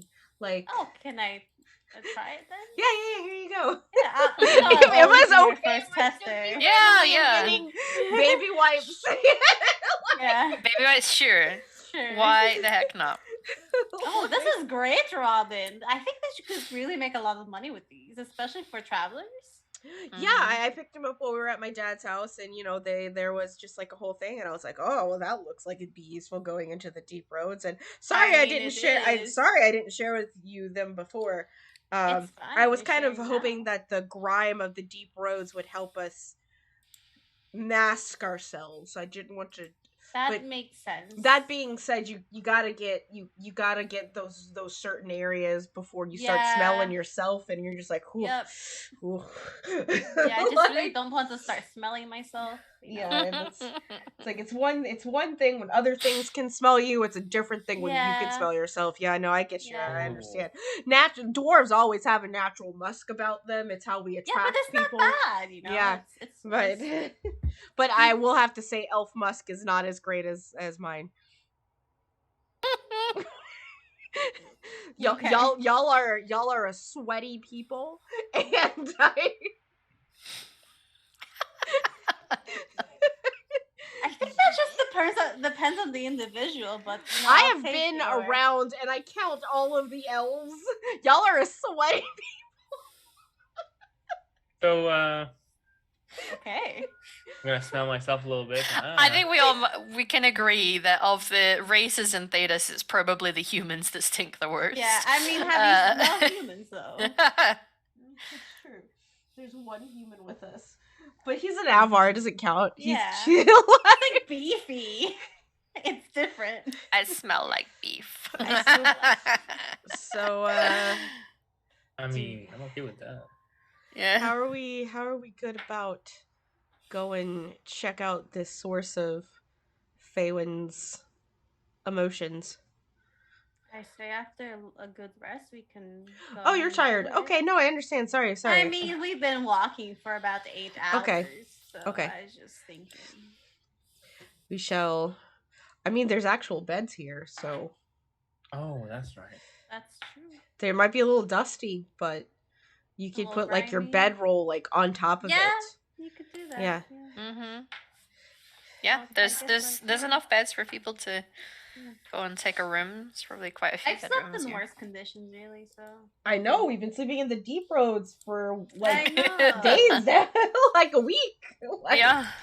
All right. Okay. You guys can definitely bed down. How are we hunkering together? Are people branching off into different rooms? Me and my elf daddy. Are there? In a place like this, at least 5. Yeah, if there's enough for like. This is a big estate for a noble family. This place has bedrooms. If Have there's we enough heard- for oh, like go ahead. everyone. So sorry. Have we heard about the other people who are with us? Have they just gone off to do their No, thing? they and were then going to. Yeah, they had a different family they were taking care of business for, so you're not sure where they are. Should we go look for them? No, I feel like they're fine. If they die, they die. Wow, that's well, grim. ooh. I'm sorry, Faywin is rubbing off on me. Okay. Uh, I mean, I am part curious, part concerned about them. They're an adventuring group as well. I mean, Well, if they're gold-minded, they might want to get Well, back as soon as possible to beat us Sell to the time. information, yeah. Yeah. Someone. Oh, that's right. but I'm they still are curious. also just as tired as we are. True. They Also, also went through some bad times. It'd be foolish to go out so tired to a place where there's clearly darkspawn. Here, at least there's buildings for defense. Plus, I And- did drop that we are working for someone who knows the Carta. yes, you did. So I don't know if if that's we good or don't, bad if yet. we don't come back, but they do, they know that it would be a problem for them. Yeah. I might have done that on purpose. Okay. like just put the fear in them just a little bit. The Okay. dust on my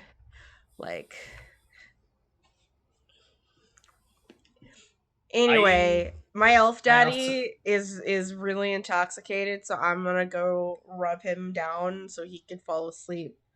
I'm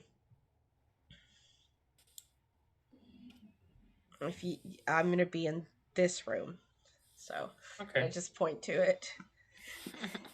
Any candles, anything for illumination, or is it always like There's that twilight? natural, there's a Glow. natural The glow to the from house, the yeah. magma. Mhm. Okay. Okay. So, Shanae, how are you doing? Have you been hitting the bottle too? She just leans back in the chair she's sitting in. Okay, I'm fine. Would you like to go I've for a had stroll? a stroll. Yes. Sure. I mean, I want to spend time with you, and at the same time explore the neighborhood. And Let's be careful. Looking at property Yeah. values. I wanted to check on the HOA, really. Okay. But yeah, I want to make sure we're still safe and want to stroll with someone nice. No, Sure. that's not the right words to be using in this situation. But, Yeah, because that's we're what I not think. nice, apparently. Apparently. Oh, come on, you guys. Let's go before you make it worse. Oh, I can do that in a heartbeat. I'm gonna walk out of here. Okay. Bye, everyone. Like that one time you called me woman. Now, great. Now I have some explaining to do. I actually forgot when I said that. What was that? It Oh, was no, you were playing a role. She was your Yeah. staff member. Remember, Like, you were I- trying to I get remember. information. I'm like, Yeah. That No, hurt she- me so hard. I could see Alex having a problem with what you were saying. Like you were like, ugh. next thing you're gonna call me female. Ooh. Wow. Milady. Hat on the Anyway. hat. Sorry. It's I okay. thought that was funny. All right. You two can go for a stroll. Dara and Robin are going to a room. Mm-hmm. Are you going Ellen to be Faywin, what you doing? Are you going to be okay, Faywin? Well, I know that everyone has their lover here, but I don't want to be alone. You can You can sleep in the same room as me and Sharo. Is that all right? Yes, that's fine. I thought with how he's feeling, perhaps you won't be up to anything you want to be alone for anyway. I don't think a broken leg really does, really puts one in the mood. No. Hmm. Thank you. Of course. Looks to Sharo. Is that okay? Yeah, that's fine. Just gonna make sure everyone gets a good night's sleep. And there's only so much healing can do, but I'll whatever is not just you have to wait until it fixes itself. I will Apply some healing, sure. do some healing. Oh, Yeah. Thank you. Bella will look for like a room that's big enough for like maybe has 2 or 3 beds or just one big bed or something. Yeah. Yeah. You can find that easy enough. And kind of like prep it for them and get everyone in. Throw some pillows down for Andrea to lay on. Yeah, she's a good girl. She deserves a good pillow nap. Yeah. It's strange because like she'll like prep a bed for Faywin and there's a little curl of a like nostalgic smile because she remembers almost doing the same thing for Marius when they were younger. When they able to find bed somewhere. So she'll just do it with a bit of a smile on her face and prep the room for everyone. Put bedclothes on and everything. Yeah. Sharo will accept the healing and he will give his thanks and uses, because I'm not sure what it is, but I imagine that there must be one, uses quite respectful, almost differential words that you would use for a keeper. You notice that he's speaking in Elven. And Faywin, you might have noticed, it's up to you guys if this is something that you would have been watching for, but his body language generally when they're down here, he's a protective kind of guy. Like he is used to being one of the defenders of their clan. But he always seems ready to defend or is facing towards Faywin. Little shifts since their time in, however, where it's been basically agreed to that is something that Faywin will be stepping into. It seems that Sharo is also fitting into his role as well. Okay.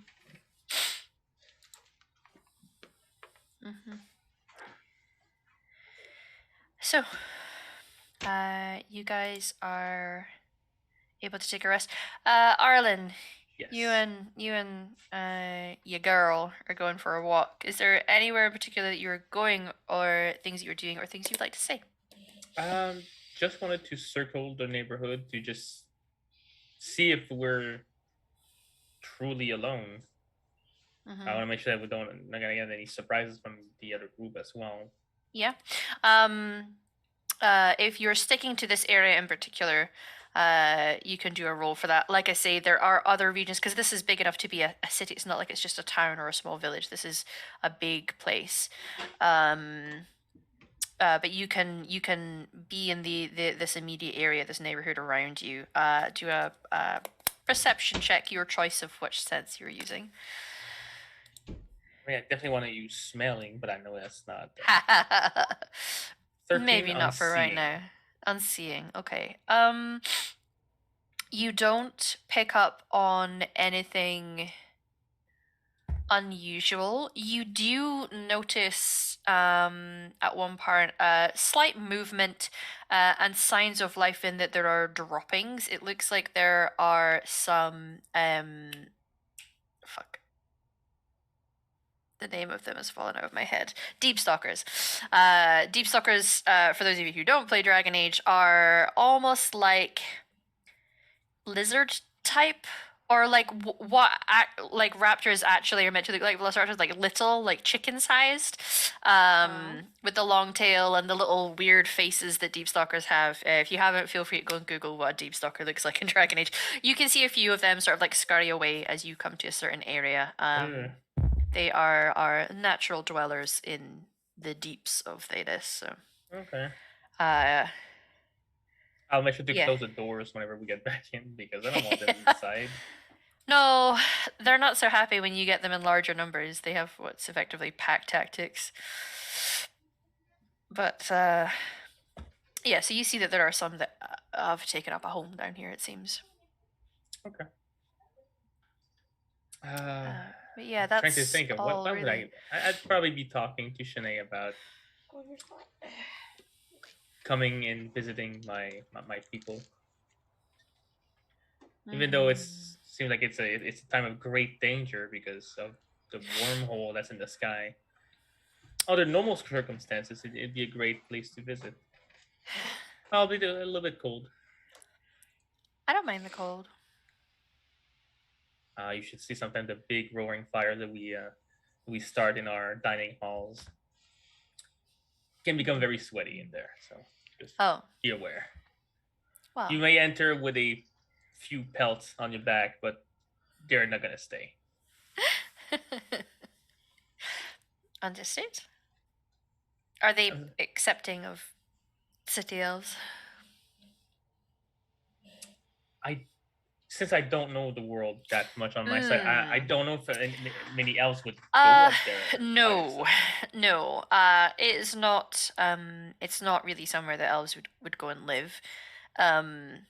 It's surprisingly, when you go there as different races, they don't treat you as an outsider because you're an elf. It is because you are a lowlander, and everyone who is not Avar are lowlanders. As far as I'm aware, they have positive relationships with the dwarves. There's a lot of trade, and actually, dwarves play into the creation myth of the Avar. They are the children of the Mountain Father. So, dwarves are pretty important to you. There's loosely speaking a somewhat positive relationship if you ever encounter the Dalish, but the Dalish never come up into the mountains because they travel by land. Like those caravans aren't going to go otherwise. Yeah. But those that travel out for trade are going to be more open-minded and worldly. But the people who stick to the mountain settlements generally look down on anyone that's a lowlander. If an elf had ever moved up there and actually settled and just lived there and had kids, and the kids were like, the Avar isn't necessarily just the race; it's the people who live in the mountains, if that makes sense. So that makes sense. Yeah, it's less about what you are, more where you're from for them. It's a culture thing. Yes, it is. It's more about the culture than it is a race thing. Yeah. So city elves, they're not likely to have a problem with it. They're gonna see. Maybe. Yeah. Just anyone that is not strong enough to live up in these cold ass unforgiving mountains are clearly weaker than we are. But that's about the extent of it. Okay. In that case, my answer to your question would be my people are very accepting. They more than likely have not seen elves on a very regular basis, but I'm pretty sure you'd make a great impression. You might even win a few hearts, and I would break a few jaws. I'd like to see that. The hard part, the jaw parts, or both? Both. Mostly the breaking the jaws. Then we definitely need to go. I'd like that. Are we going to go there once we're done down here? I would like that. I believe that would be our next step. I'll talk to the rest of the group and we'll make a decision then. But right now, I would love to be able to get out of these caverns. Even though some of them seem to be very spacious, I miss the sky. I miss the stars. Me too. But sometimes all I need to do is look in your eyes and I see a million stars. Oh my goodness.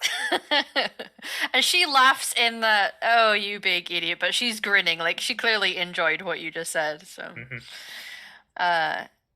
Yeah. She'll nudge your side and keep walking. All right, it's gonna be arm around the waist, and we just keep walking in tandem. While we walk, I still keep an ear out for any of those deep stalkers because I've seen it dropping. And I know they exist. I know they're here. Yeah. I didn't touch them, but I'm pretty sure they're not. They're pretty fresh. Yes.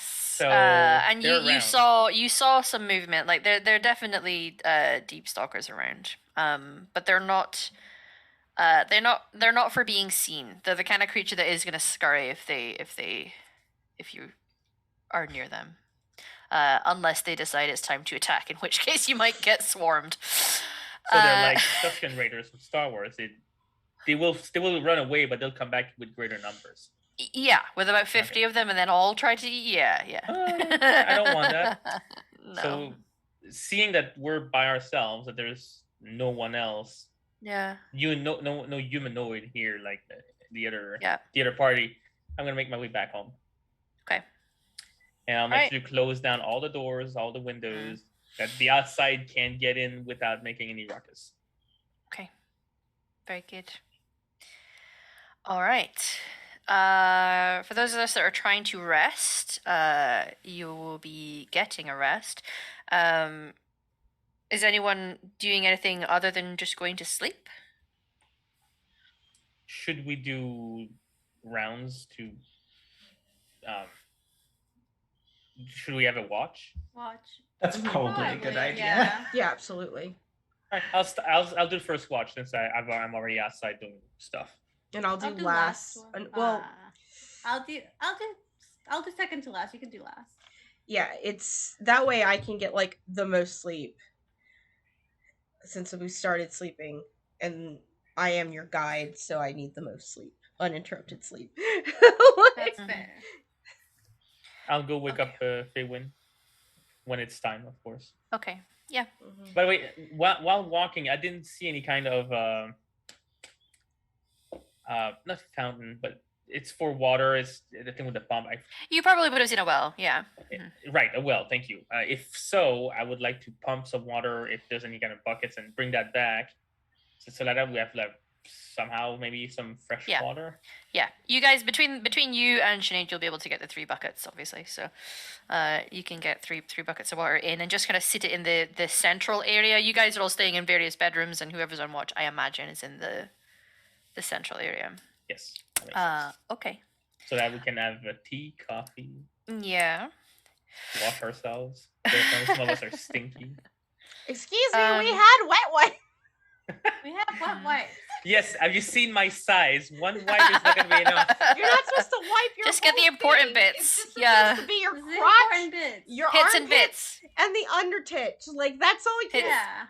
Pits and bits. I don't have undertits. You definitely have undertits. You definitely have undertits. Like, you are built like a strong man, and strong men have tits. I know. Fine. At least with this we can... Pillowy man bosom. Yeah. We stand man boobs on this channel, by the way. Oh yeah. So with the bucket of water, I'll be able to wash off the blood of Darkspawn from my hair and beard. Yes, that's very true. That's why I told you all to get masks, but no, you don't want to get masks. I got a mask. I think they all got some type of face covering. Yeah. Okay. So, a couple things for most of us that are going to sleep.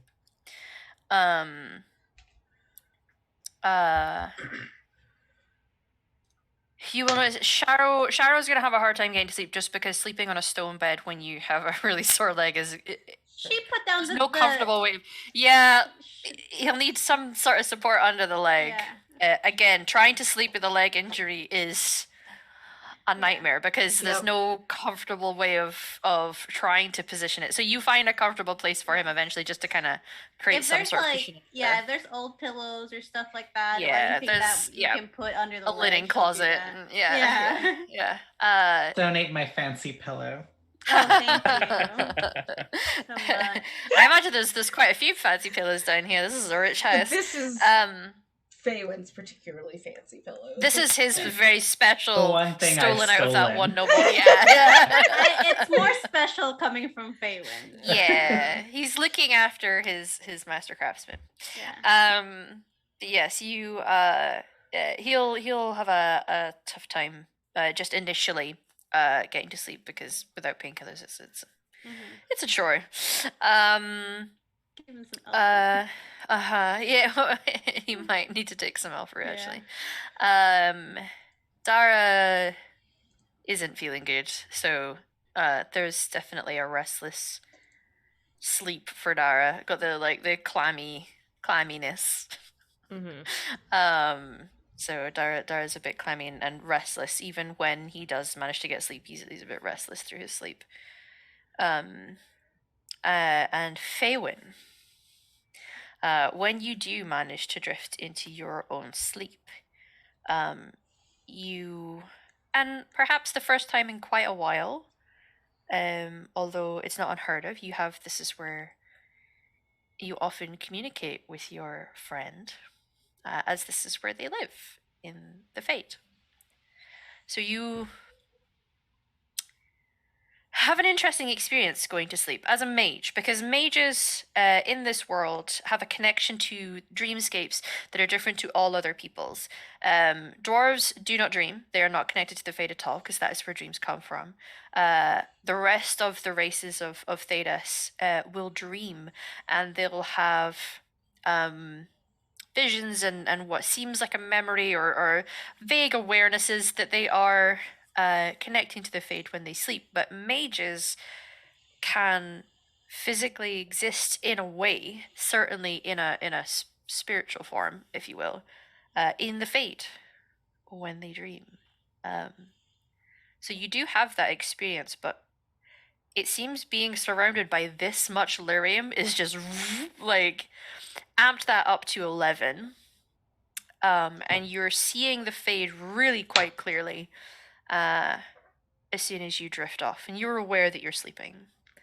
And your spirit friend is there, and they occasionally have taken a more physical form. Sometimes they are just that floating, slightly glowy presence that's loosely speaking humanoid. But now they have a wispy frame. It's often been quite difficult to pinpoint a gender because they don't really have one. Some spirits will choose to reflect something that they may have seen in the physical and assume something that looks like there is a gender, but the spirits themselves don't tend to. But they have quite flowy white question mark hair, and a more physical form. You can see a face and features, and it looks like they're wearing what could be clothes. And they give you a smile as they see you enter. Oh, this place is having an effect on you. Yes. It is.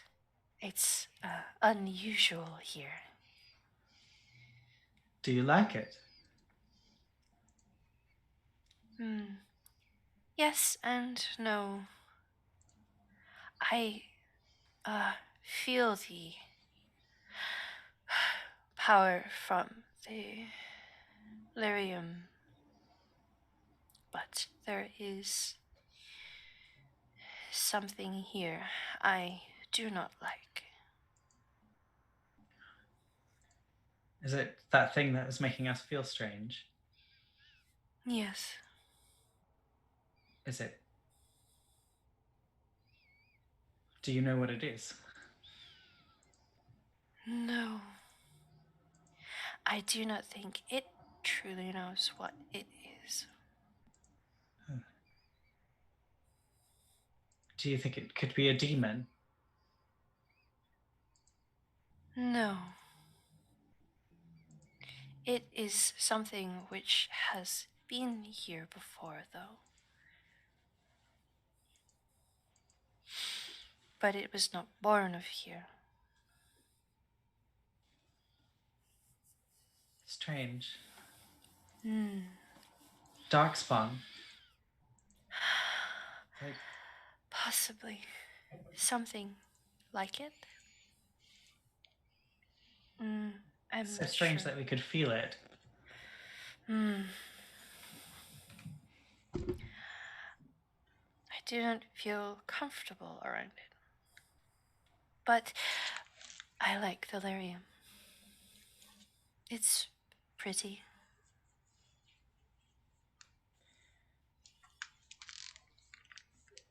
I'm glad I know that it's not good to be around because part of me does really want to touch it. The lyrium? Mm-hmm. It would not be nice for you to touch. No. Too much power. Old power. Very old.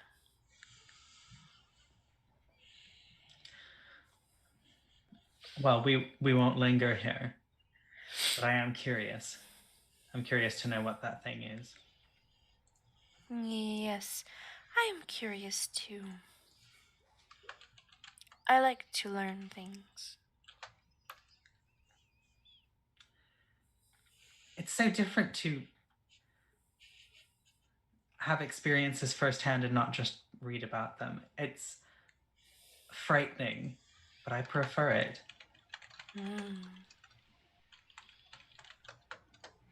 I like you experiencing them too.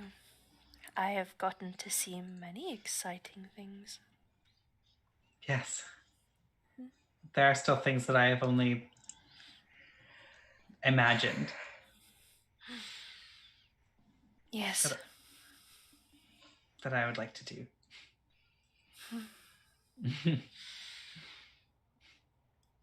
Yes. Did you choose this this shape? Yes. I've seen it once before. Oh. Do I recognize it? No. You do not. Oh. Well, I like it. Thank you. I feel more able to do this here with you. With all of the lyrium.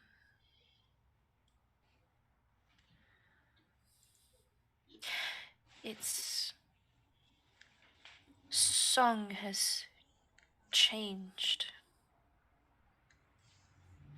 Oh? You mean just being close to it? No. There is a song, but,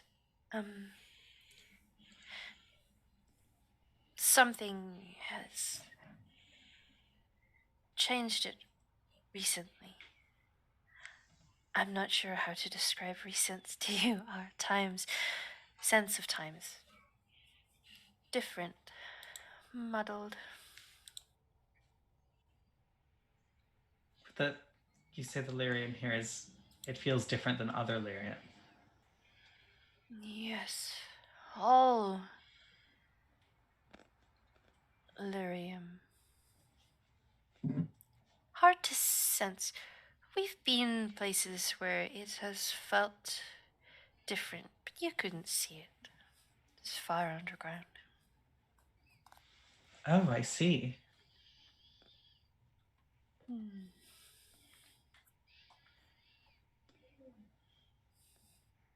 A mystery to unravel. Yes.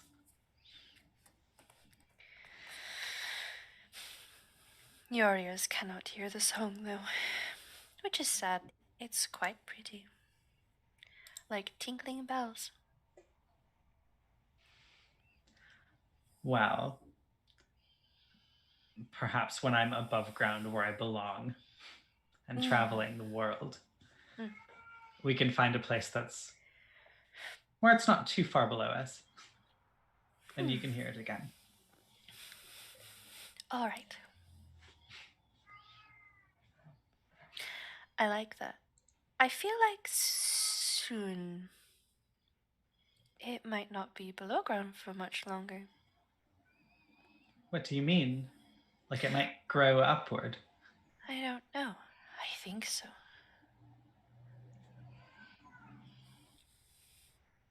Well, that wouldn't be good for us. No. I suppose not.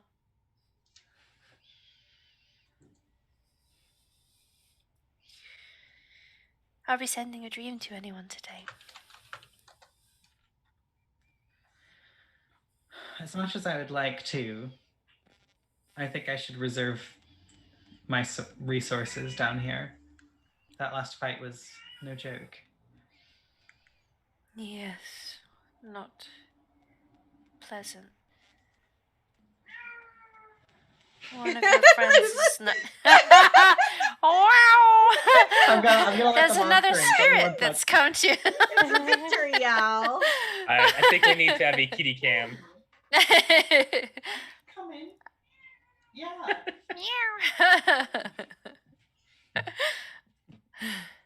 I think there's another spirit wanting to come join us.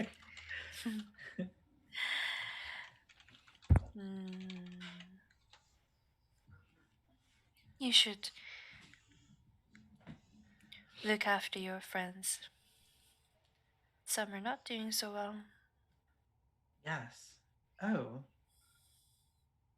Do you think a dream would help Dara? Yes. I expect it might. I think that's a good use of resources. I will help.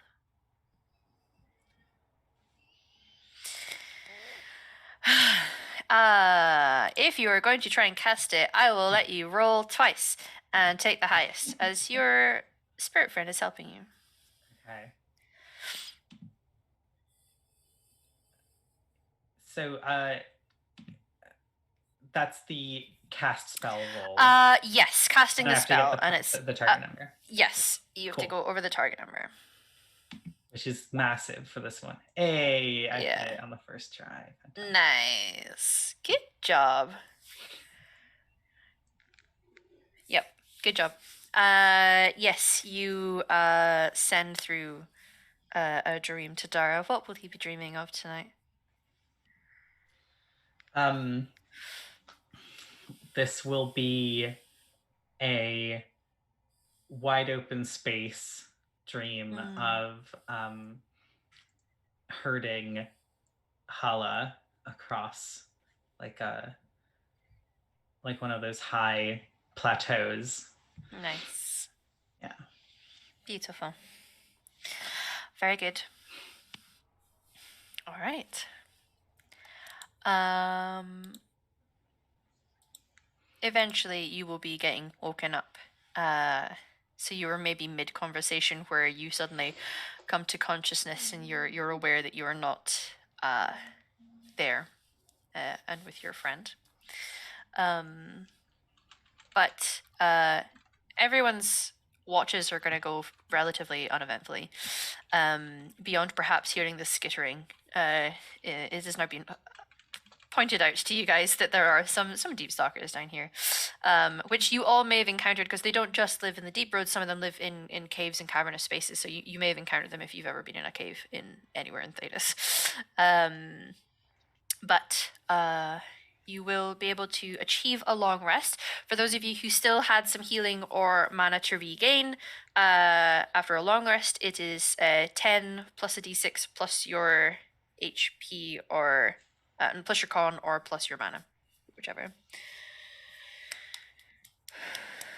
Should you need to heal? Yeah, I think I'm actually from that long rest from before. Yeah. Yeah. Sorry, I know that you just said this. So for mana, 10 mana. plus a d6 plus your mana. Gotcha. Okay. Yeah, I'm good. Great. Mhm. Back to school, baby. Sweet. All right, but it is technically the next day. You have the buckets of water that are there, and you're able to get yourselves sorted out for rolling out. Yeah. Packing up. The only thing that I kind of wanted to do, like right before I wake everyone up, I did want to get nosy about the documents. Okay, Yeah. sure. Like just as what are you like, looking for? is there anything incriminating in there?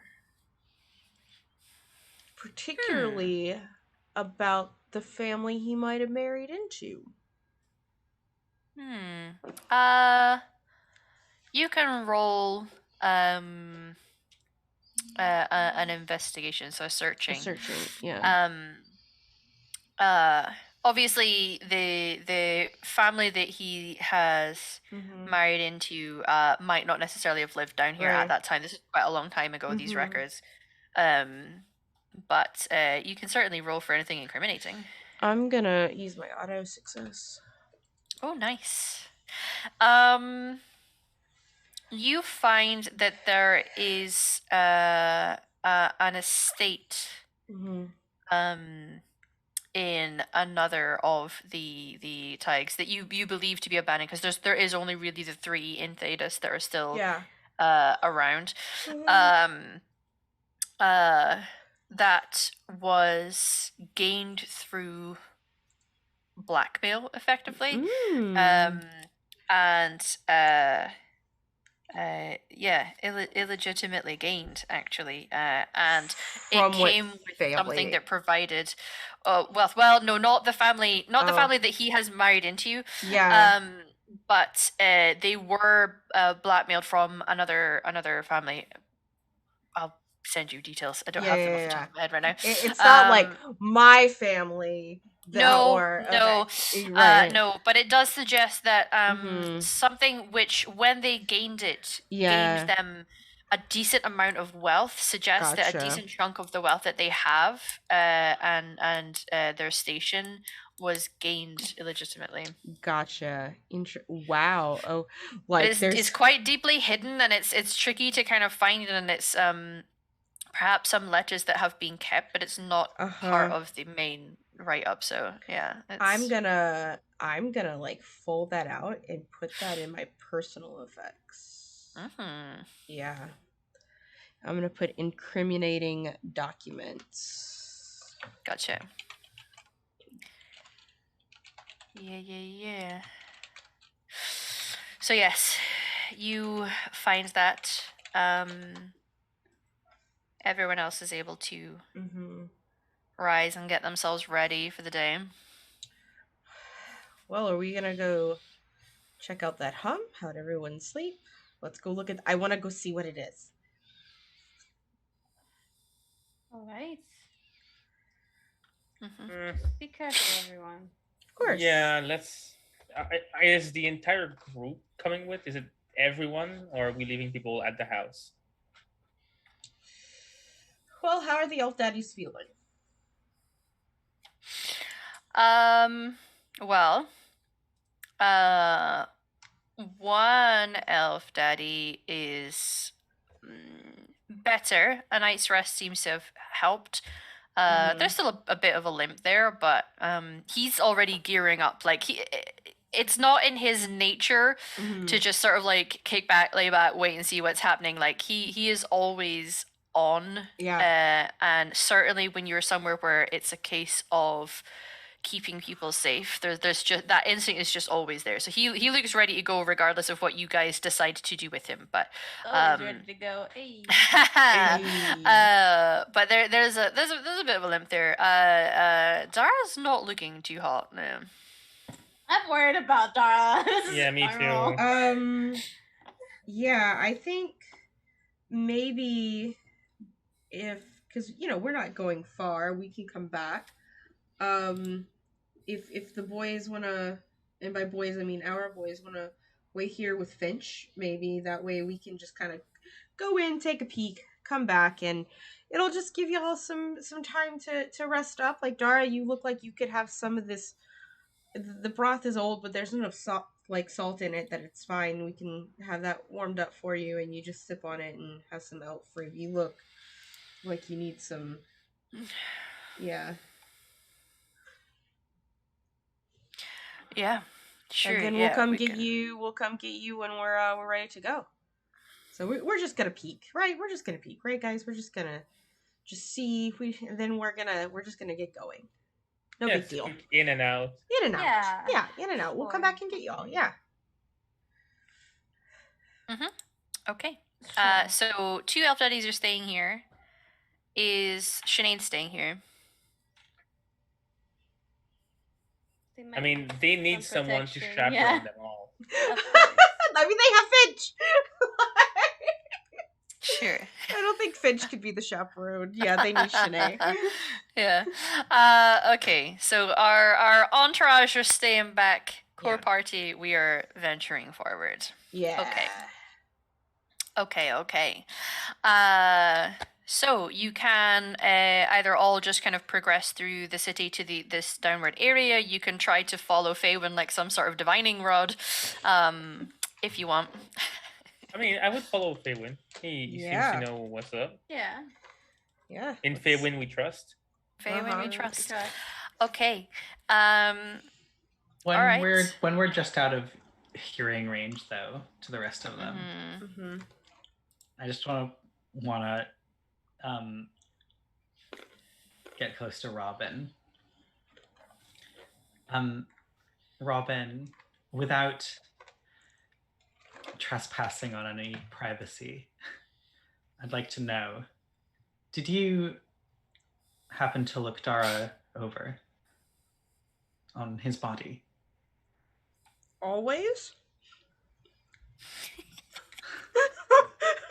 Nice. I mean, for bites For bites. or marks.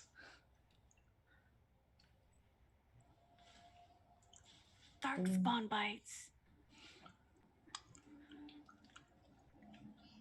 Oh. Well, I guess retcon. Have I noticed anything? Did you look him over? Every night. She did say she was gonna rub him down and get him ready for it. You did.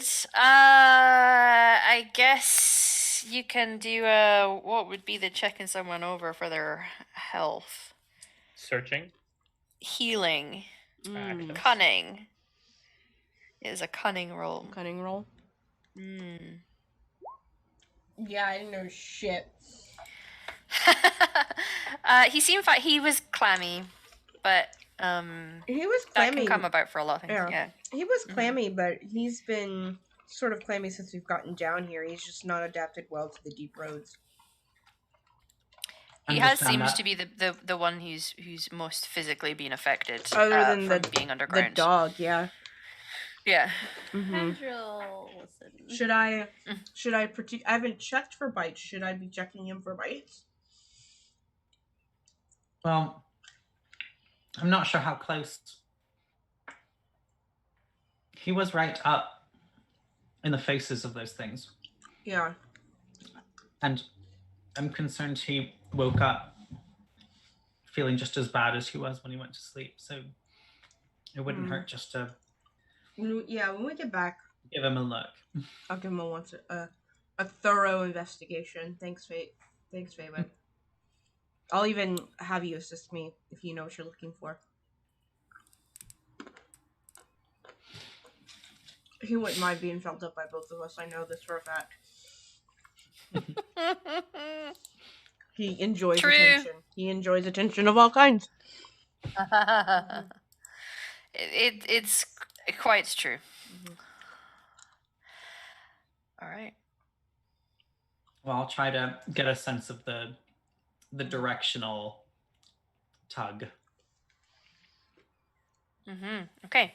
Yes, you were able to start leading them down. How are you guys progressing as you head down into the deeper part of the city?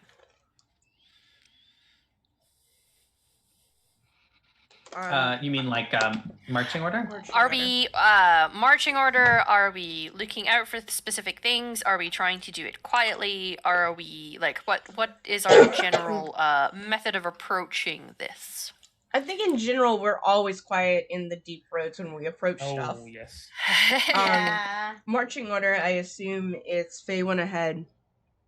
I would like to be with Faywin, like right behind him.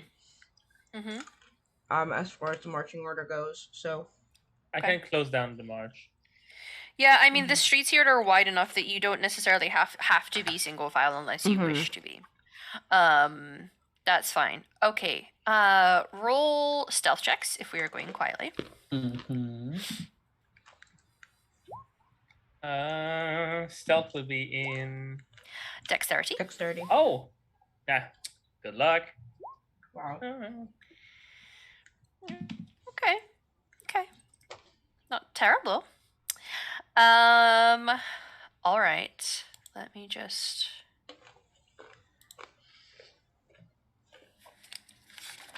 The rogues fade into the night. Everyone else. Where'd she go? Okay. Now I want perception seeing from everyone, quite specifically seeing. Again, it's not like some of you are going to be blind, but Nope. it's just to see who picks out big details. I'm blind. Yeah. Okay.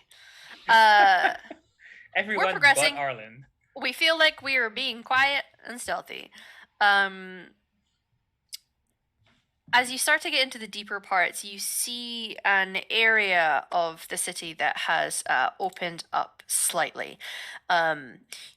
You start to see a couple telltale signs that there have been darkspawn here. Let me just... there's an area... I'm just going to show it to you guys so you can see. And I will try to visibly, verbally describe it for everyone else. You descend into an area that's deeper, held up by pillars. And as you descend these stairs, you can see some areas where there is stuff, things that had been posted up as if they were protective, maybe a little ramshackle area that is meant to be a larger area for people to stay in a way that a couple of you, mostly only Robin, honestly, will have seen from Darkspawn activity. You're aware that this is what it looks like. You may not have encountered it yourself. Like I say, if you're not a mining cast, you really have no reason to actually go into the deep roads from Orzammar because the city's closed off a long time ago, and you have no reason to want to go down there. So you've heard it described. Some of this stuff is on fire, slightly. One of them looks like a larger, intentionally lit fire. Other things are just naturally they have caught on fire because of the rumbling about an activity down here. What is picked up? Bella. No, Robin. Robin, you notice that off to the side, this is what catches your eye first with your 15. A few areas of this naturally growing lyrium, which is normally this bright, brilliant blue color, is red. And we established this before, the knowledge of what that is or what was found in Kirkwall is relatively limited. You are aware of an idol that was described that was lyrium, but it was red, but you don't really know what that means, and it's not something you've ever seen. Nobody has seen it. You've heard in your merchant, because you're a merchant class, and obviously that's the family, the brothers were part of the merchant class, so you may have heard tales of the red, but that is about it. We're at a point in this storyline where nobody really knows what this means, but you see some of it which is red, which immediately gives you red flags. With an 18 Faywin, no Faywin, you see a collection of darkspawn. and they are standing off to the side. A few of them look like they're looking at this red lyrium. And standing above them, and seemingly talking in a quiet tone, is Darkspawn. You don't necessarily know enough about Darkspawn to judge whether this is what we would know as an emissary. I can't imagine if anyone has had a reason to know about the different types of Darkspawn, because you were not out and about. Not at all. You weren't out and about during the last blight. No. You may know that they have mages. That's loose, and possibly you have heard that. But it's definitely what this creature looks like. But they are. It's hard to describe. Much taller than the other Darkspawn, and there is almost looks like dramatic shoulder pads made of leather straps. It looks like there is an exposed ribcage on the outside of what they are wearing, and an elaborate headdress. I knew this was going to blow Bel's mind. Yeah. You see that? I like it. Okay, it's called fashion. Look it up, Sweaty. It's fashion. Yeah, I think you'll find it's called drip. Yeah.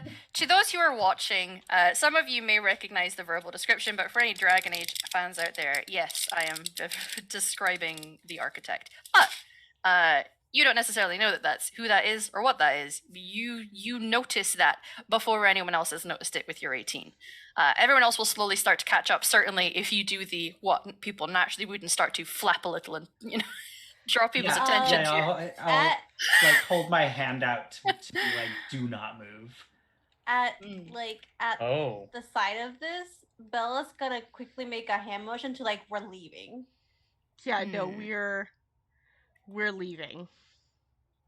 Yeah, it's interesting. As you guys look, roll empathy checks for me, everyone. Yeah, I like it. I don't want to empathize with it. I'm good.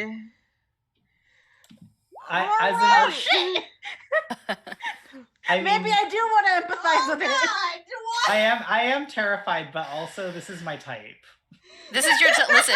I know a lot of people who, when playing through the game, were like, "I want this monster to wreck me." Yeah.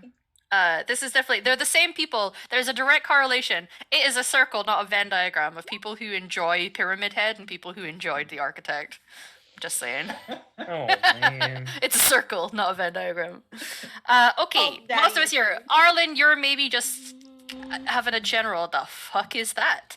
The rest of you all rolled exceptionally high. There was a few things you noticed that is exceptionally unusual about this. Now, most of you will have heard stories about Darkspawn, and you fought some of them before. And you're aware of the tales about the Blight. Some of you were around during the Blight. The Darkspawn over there are not only talking to each other, which is like you've never heard of Darkspawn that are talking to each other. As far as you know, they don't have the ability to talk, but they're talking to each other. They're talking to each other in a calm and rational way, as if it was just people out for a stroll commenting on what they're looking at. And there's an energy to this person that does not feel threatening. Now, you may still feel threatened in the situation. I can't tell you what your character is feeling, but in terms of an empathy check, we all know that when you see something that absolutely is threatening, you get that immediate reaction to, I am being threatened. You feel it in your gut, you feel your hackles going up. There's a very natural reaction to things that feel threatening.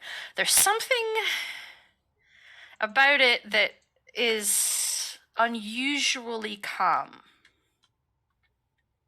And I will leave you all sitting with that for thought as you react to what is happening.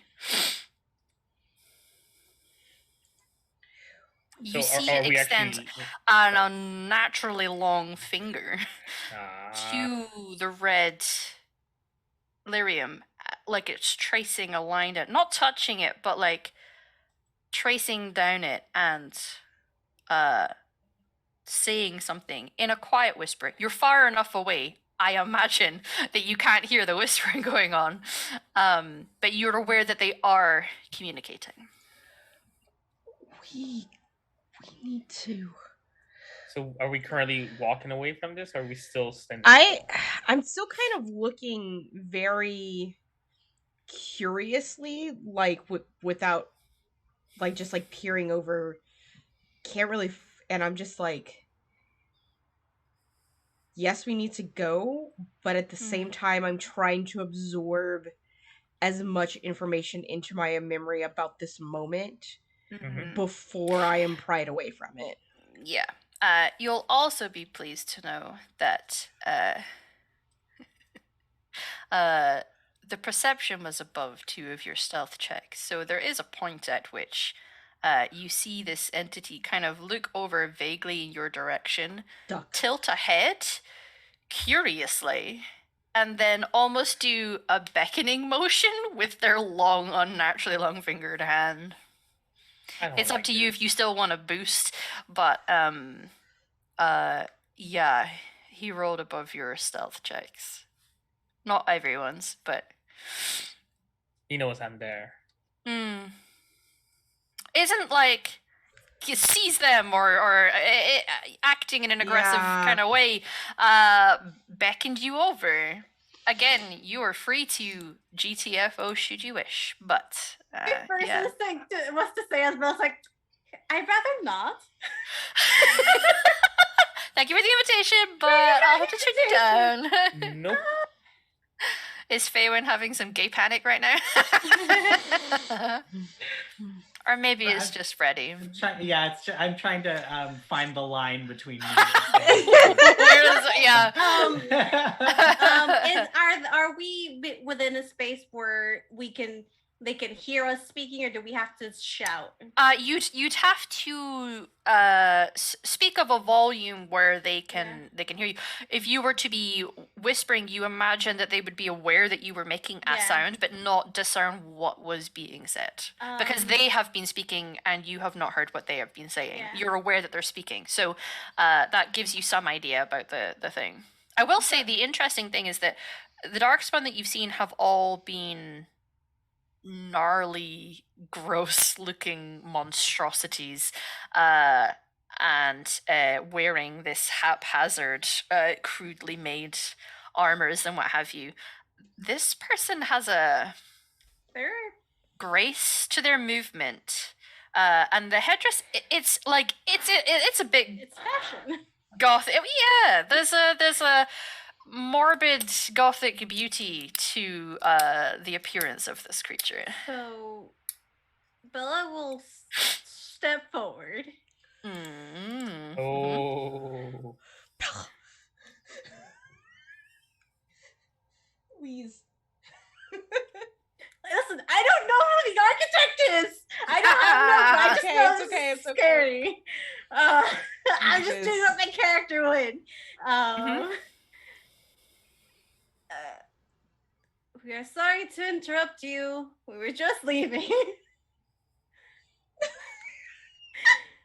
I mean, they already know we're there, so what the fuck is, you know? It's not a lie. They seem talking calmly, and he like beckoned them over like calmly, so she's not going to act. She's not going to start a fight if there doesn't need to be a fight. Like her hands are on her weapons, but she's not. Yeah.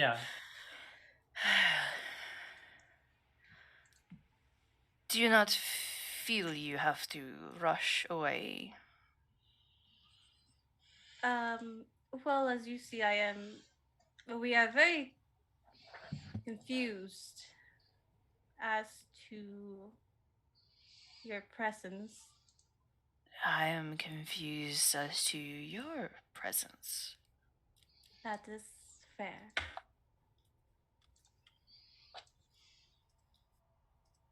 Do excuse me, but it is the first time I've ever had a conversation, yet alone a reasonable one, with a dark spawn. Most of my kind do not possess the ability to do so. They are bound to the blight of their curse. Yet you do. I am an anomaly.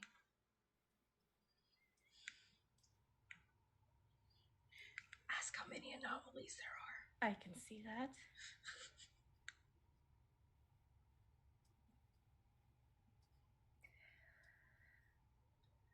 But it is possible for me to help them find their free will. And you see him extend a long hand in a graceful, yet there's still something a little on edge Yeah, about the presence. I it's mean, the too fingers are long like and long. spindly, but it's Yeah, very yeah, graceful. yeah, A yeah. graceful spider, if you will. Yeah. Motions a hand slowly towards the darkspawn that are with him. Which, again, you guys have encountered darkspawn before. Normally, they have this immediate like, "You're in my presence, you're gonna get wrecked." Like they immediately attack on sight all things, even when the odds seem against them. They are driven towards the attack and killing of the things that they encounter, but they are not. And this is, excuse me, this is all very strange. As free them. How exactly are you able to free Darkspawn? Roll a persuasion check. Ooh. You have I'm good at this. It's fine. you have 3. Oh, 18! 18, Okay. baby! Okay.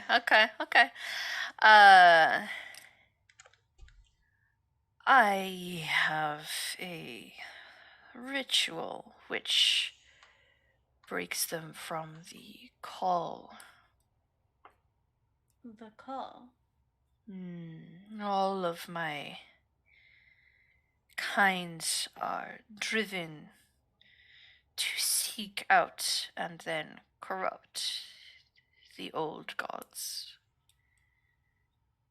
It has led to a number of large conflicts you would understand as the blight.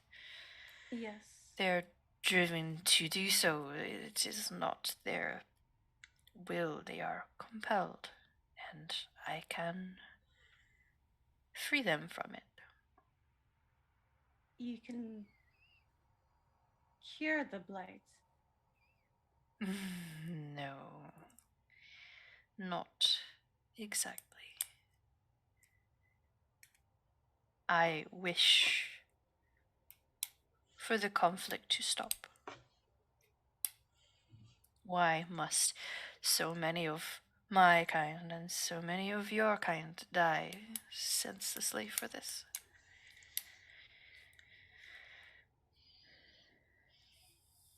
I wonder what has brought you all down here. We were just retrieving objects from all towns, old dwarven cities.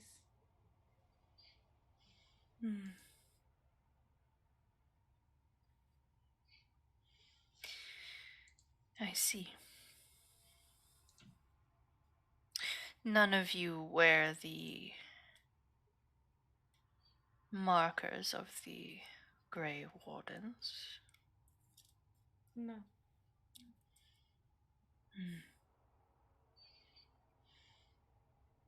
Perhaps I should be thankful. Perhaps I do not think they would think twice about charging you and thinking later about your calm demeanor. They almost feel as ill-equipped to control their urges for violence as my kind are. You could say that sometimes. Hmm. Though I suppose they were a necessity in times of the Blight. Hmm. Some will try to fight fire with fire. Fire with fire, the whole world burns.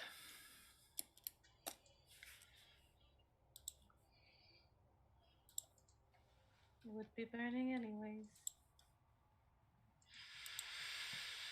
Not necessarily if one applies water. And you think your ritual would be this water? I am trying. What may I call you? You may call me the architect.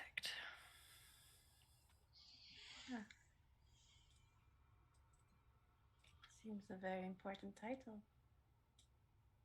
Hmm.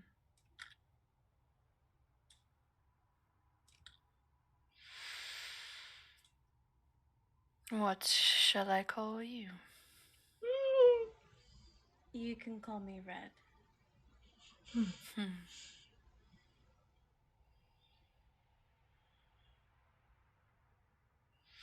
Like I said, this is strange, but we are not here to fight either. Then I shall leave you to be on your way. You just see a thumbs up come up from behind the rock. like, all right, cool. Let's go. And I think I'm Really? curious though. Capella, yeah, no, listen. I was curious too, but not anymore. I mean, I am. What is this ritual? It could be a great help to stop any more blights from happening. You would not be able to perform it. I doubt I would, but are you the only one able to? I am the only one willing to.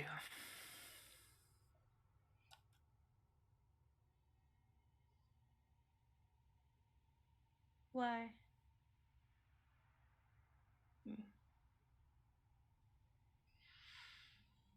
It is not in many people's best interest as far as they know. They are perhaps blinded by ignorance.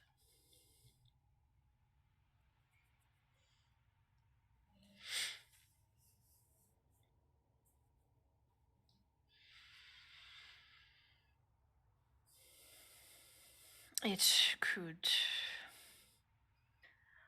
color your view of your precious Grey Wardens, and they are sadly short-sighted. Well, I'm not a Grey Warden, nor do I know one, so my view on them is very limited.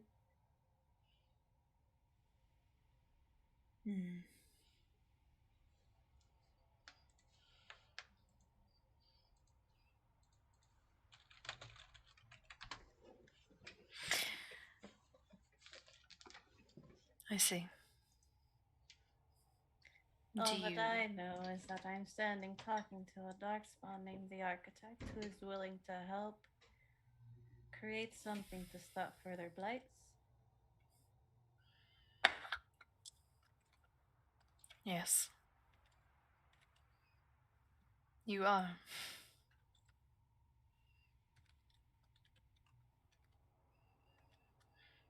That doesn't happen every day. No, it does not.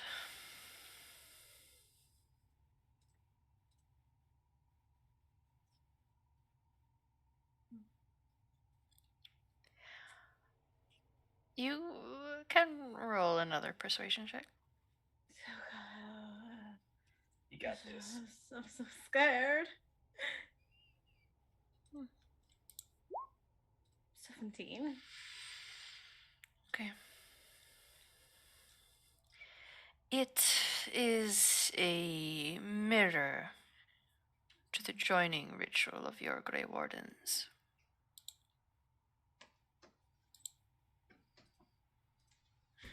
I can't say I know what that ritual is.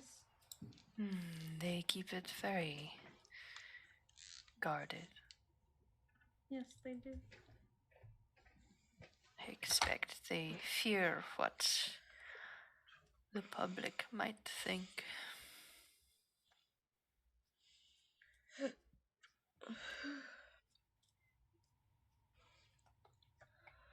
Do you still wish to know? I do.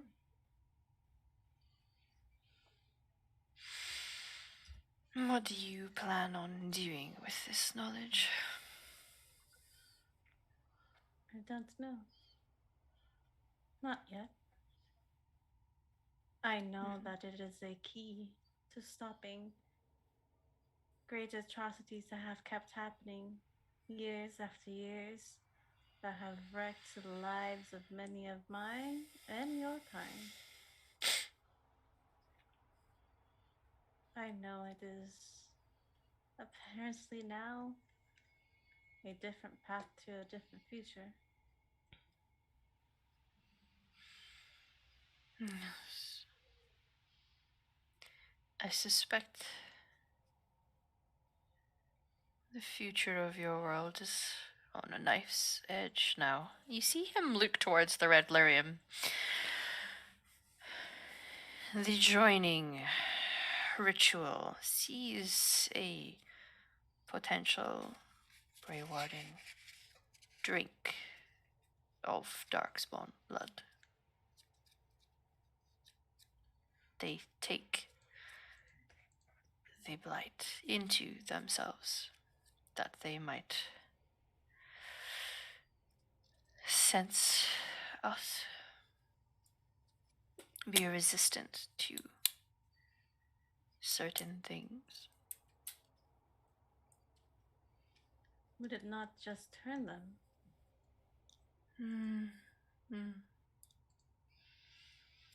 No.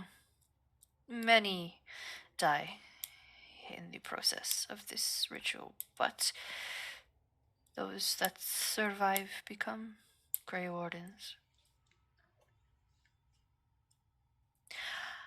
What I have managed to achieve, and he motions towards those that stand beside him, if they drink of Grey Warden blood, they are freed from the call that the rest submit to. I'm gonna look at Faywin because of the conversation that we just had. Mm-hmm. So, you, the Darkspawn and the Grey Wardens would both need each other for this to work. If my kind are freed and are given the choice, then we can live in peace.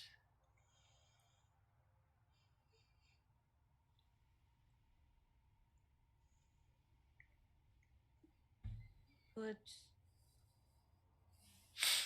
you still be infectious in a way? I suspect so.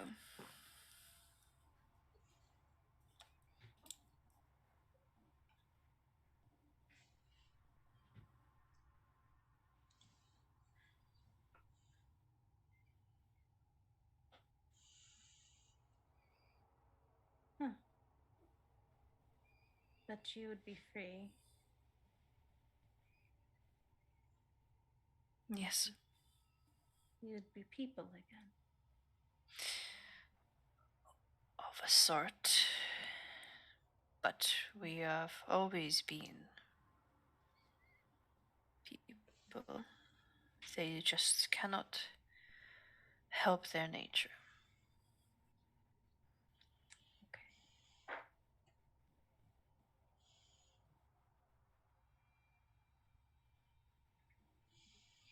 How do you plan to bring this to the larger world? You would need to break the bonds of your people, would you not? Yes.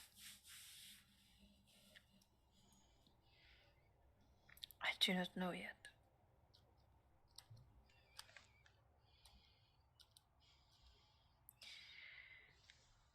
But I get a sense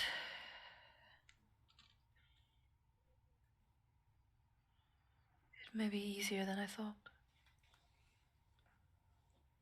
How so? I do not know yet.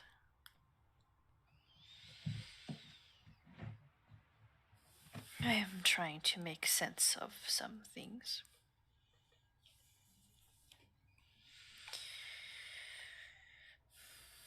Your friends, they are growing uncomfortable. I suspect many have been uncomfortable since this began. It's the most uncomfortable I've ever been in my whole life. A little bit of uncomfortableness is nothing new to any of us.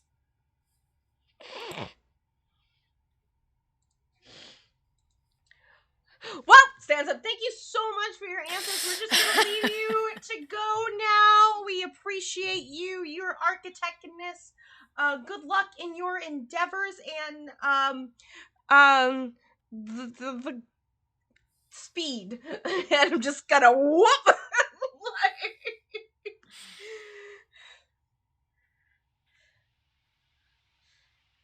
I'm leaving. You have left the area.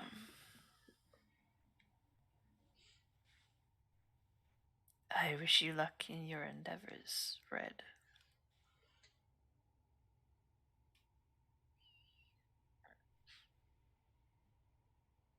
Not sure what to say to this person. Thing. I don't want to sound not ridiculous, but impolite. No, it's very you are not sure what this is. The whole time, by the way, Faywin, there is the tightest of grips around you. Yeah. Yeah. This is clearly the source of whatever the fuck has been wigging out your friend. Famine is just watching a burning house. Yes. Just cannot look away. Yeah. I'm gonna come back. Run, Faywin! There's also some of the things that they said about this presence may or may not be playing on your mind.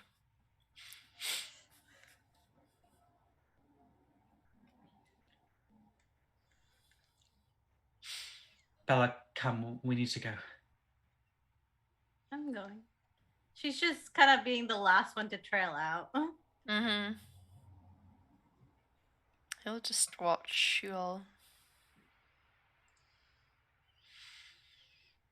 So that's the first time we've ever encountered a dark spawn that can speak, I presume. Yeah, like They're not supposed to.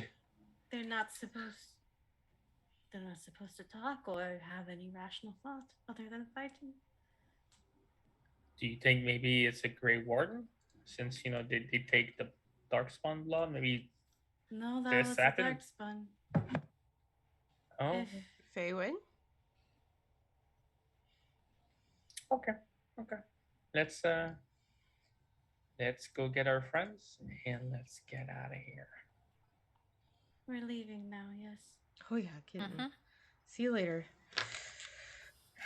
And I pretty much beelined to Dara because I am essentially gonna be like, did you at any point swallow Darkspawn blood?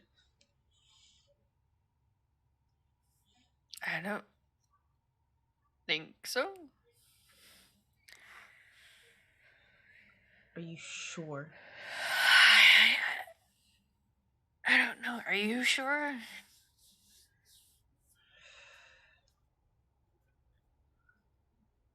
Yeah, I'm sure I didn't. I have a mask.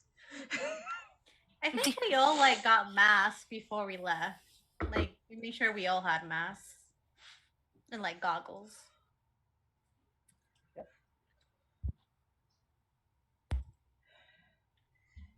So even though we are in the road, we are also COVID safe.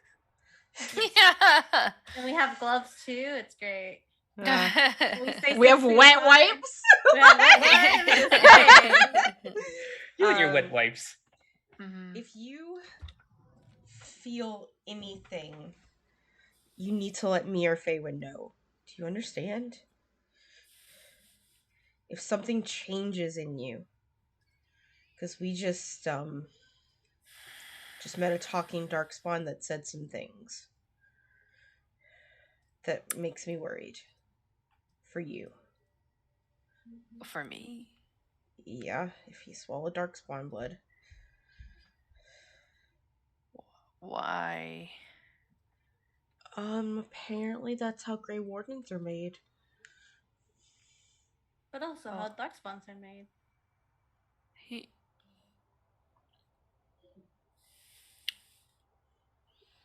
I don't feel like I'm becoming a Grey Warden.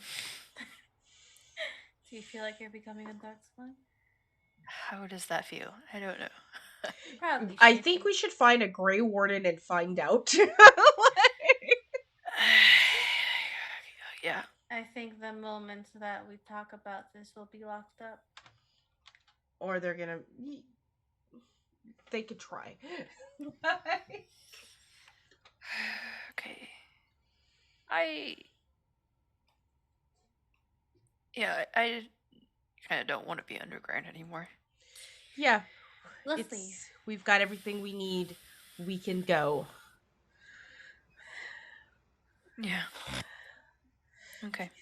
Finch, could you please carry your elf daddy? Finch instinctively just pulls him up, yeah. Like, just create a sling like he does for the cat. I just imagine Finch with like the two elves like babies. Yeah. Like on their heart. Mm-hmm. Okay. Yeah. All right. Are we heading out? We're just We're going back to the surface ASAP. I feel that. Mhm. So, with all of those revelations just found out, the strange lyrium that was glowing a bright, angry red, the talking darkspawn, this entity that looked like, you know, I feel like it's one of those things where it's like Dean Pelton from Community being like, I hope this doesn't awaken something in me. The worry for one of our elf daddies, and a desire to be on the surface as soon as you can. The group pack up and head off with haste to make their way back the way that they came. And we will end there, everybody. All right. Mm. Emma. Like, I'm glad it was the architect and not Corypheus. Oh yeah. Yeah, Corypheus is no bueno. Corypheus would have killed your asses there and then. This feels like some like neutrally, like some see them as good, some see them as bad. Well, but... the architect, yeah. So you meet the architect in, well, you read about the architect in one of the novels.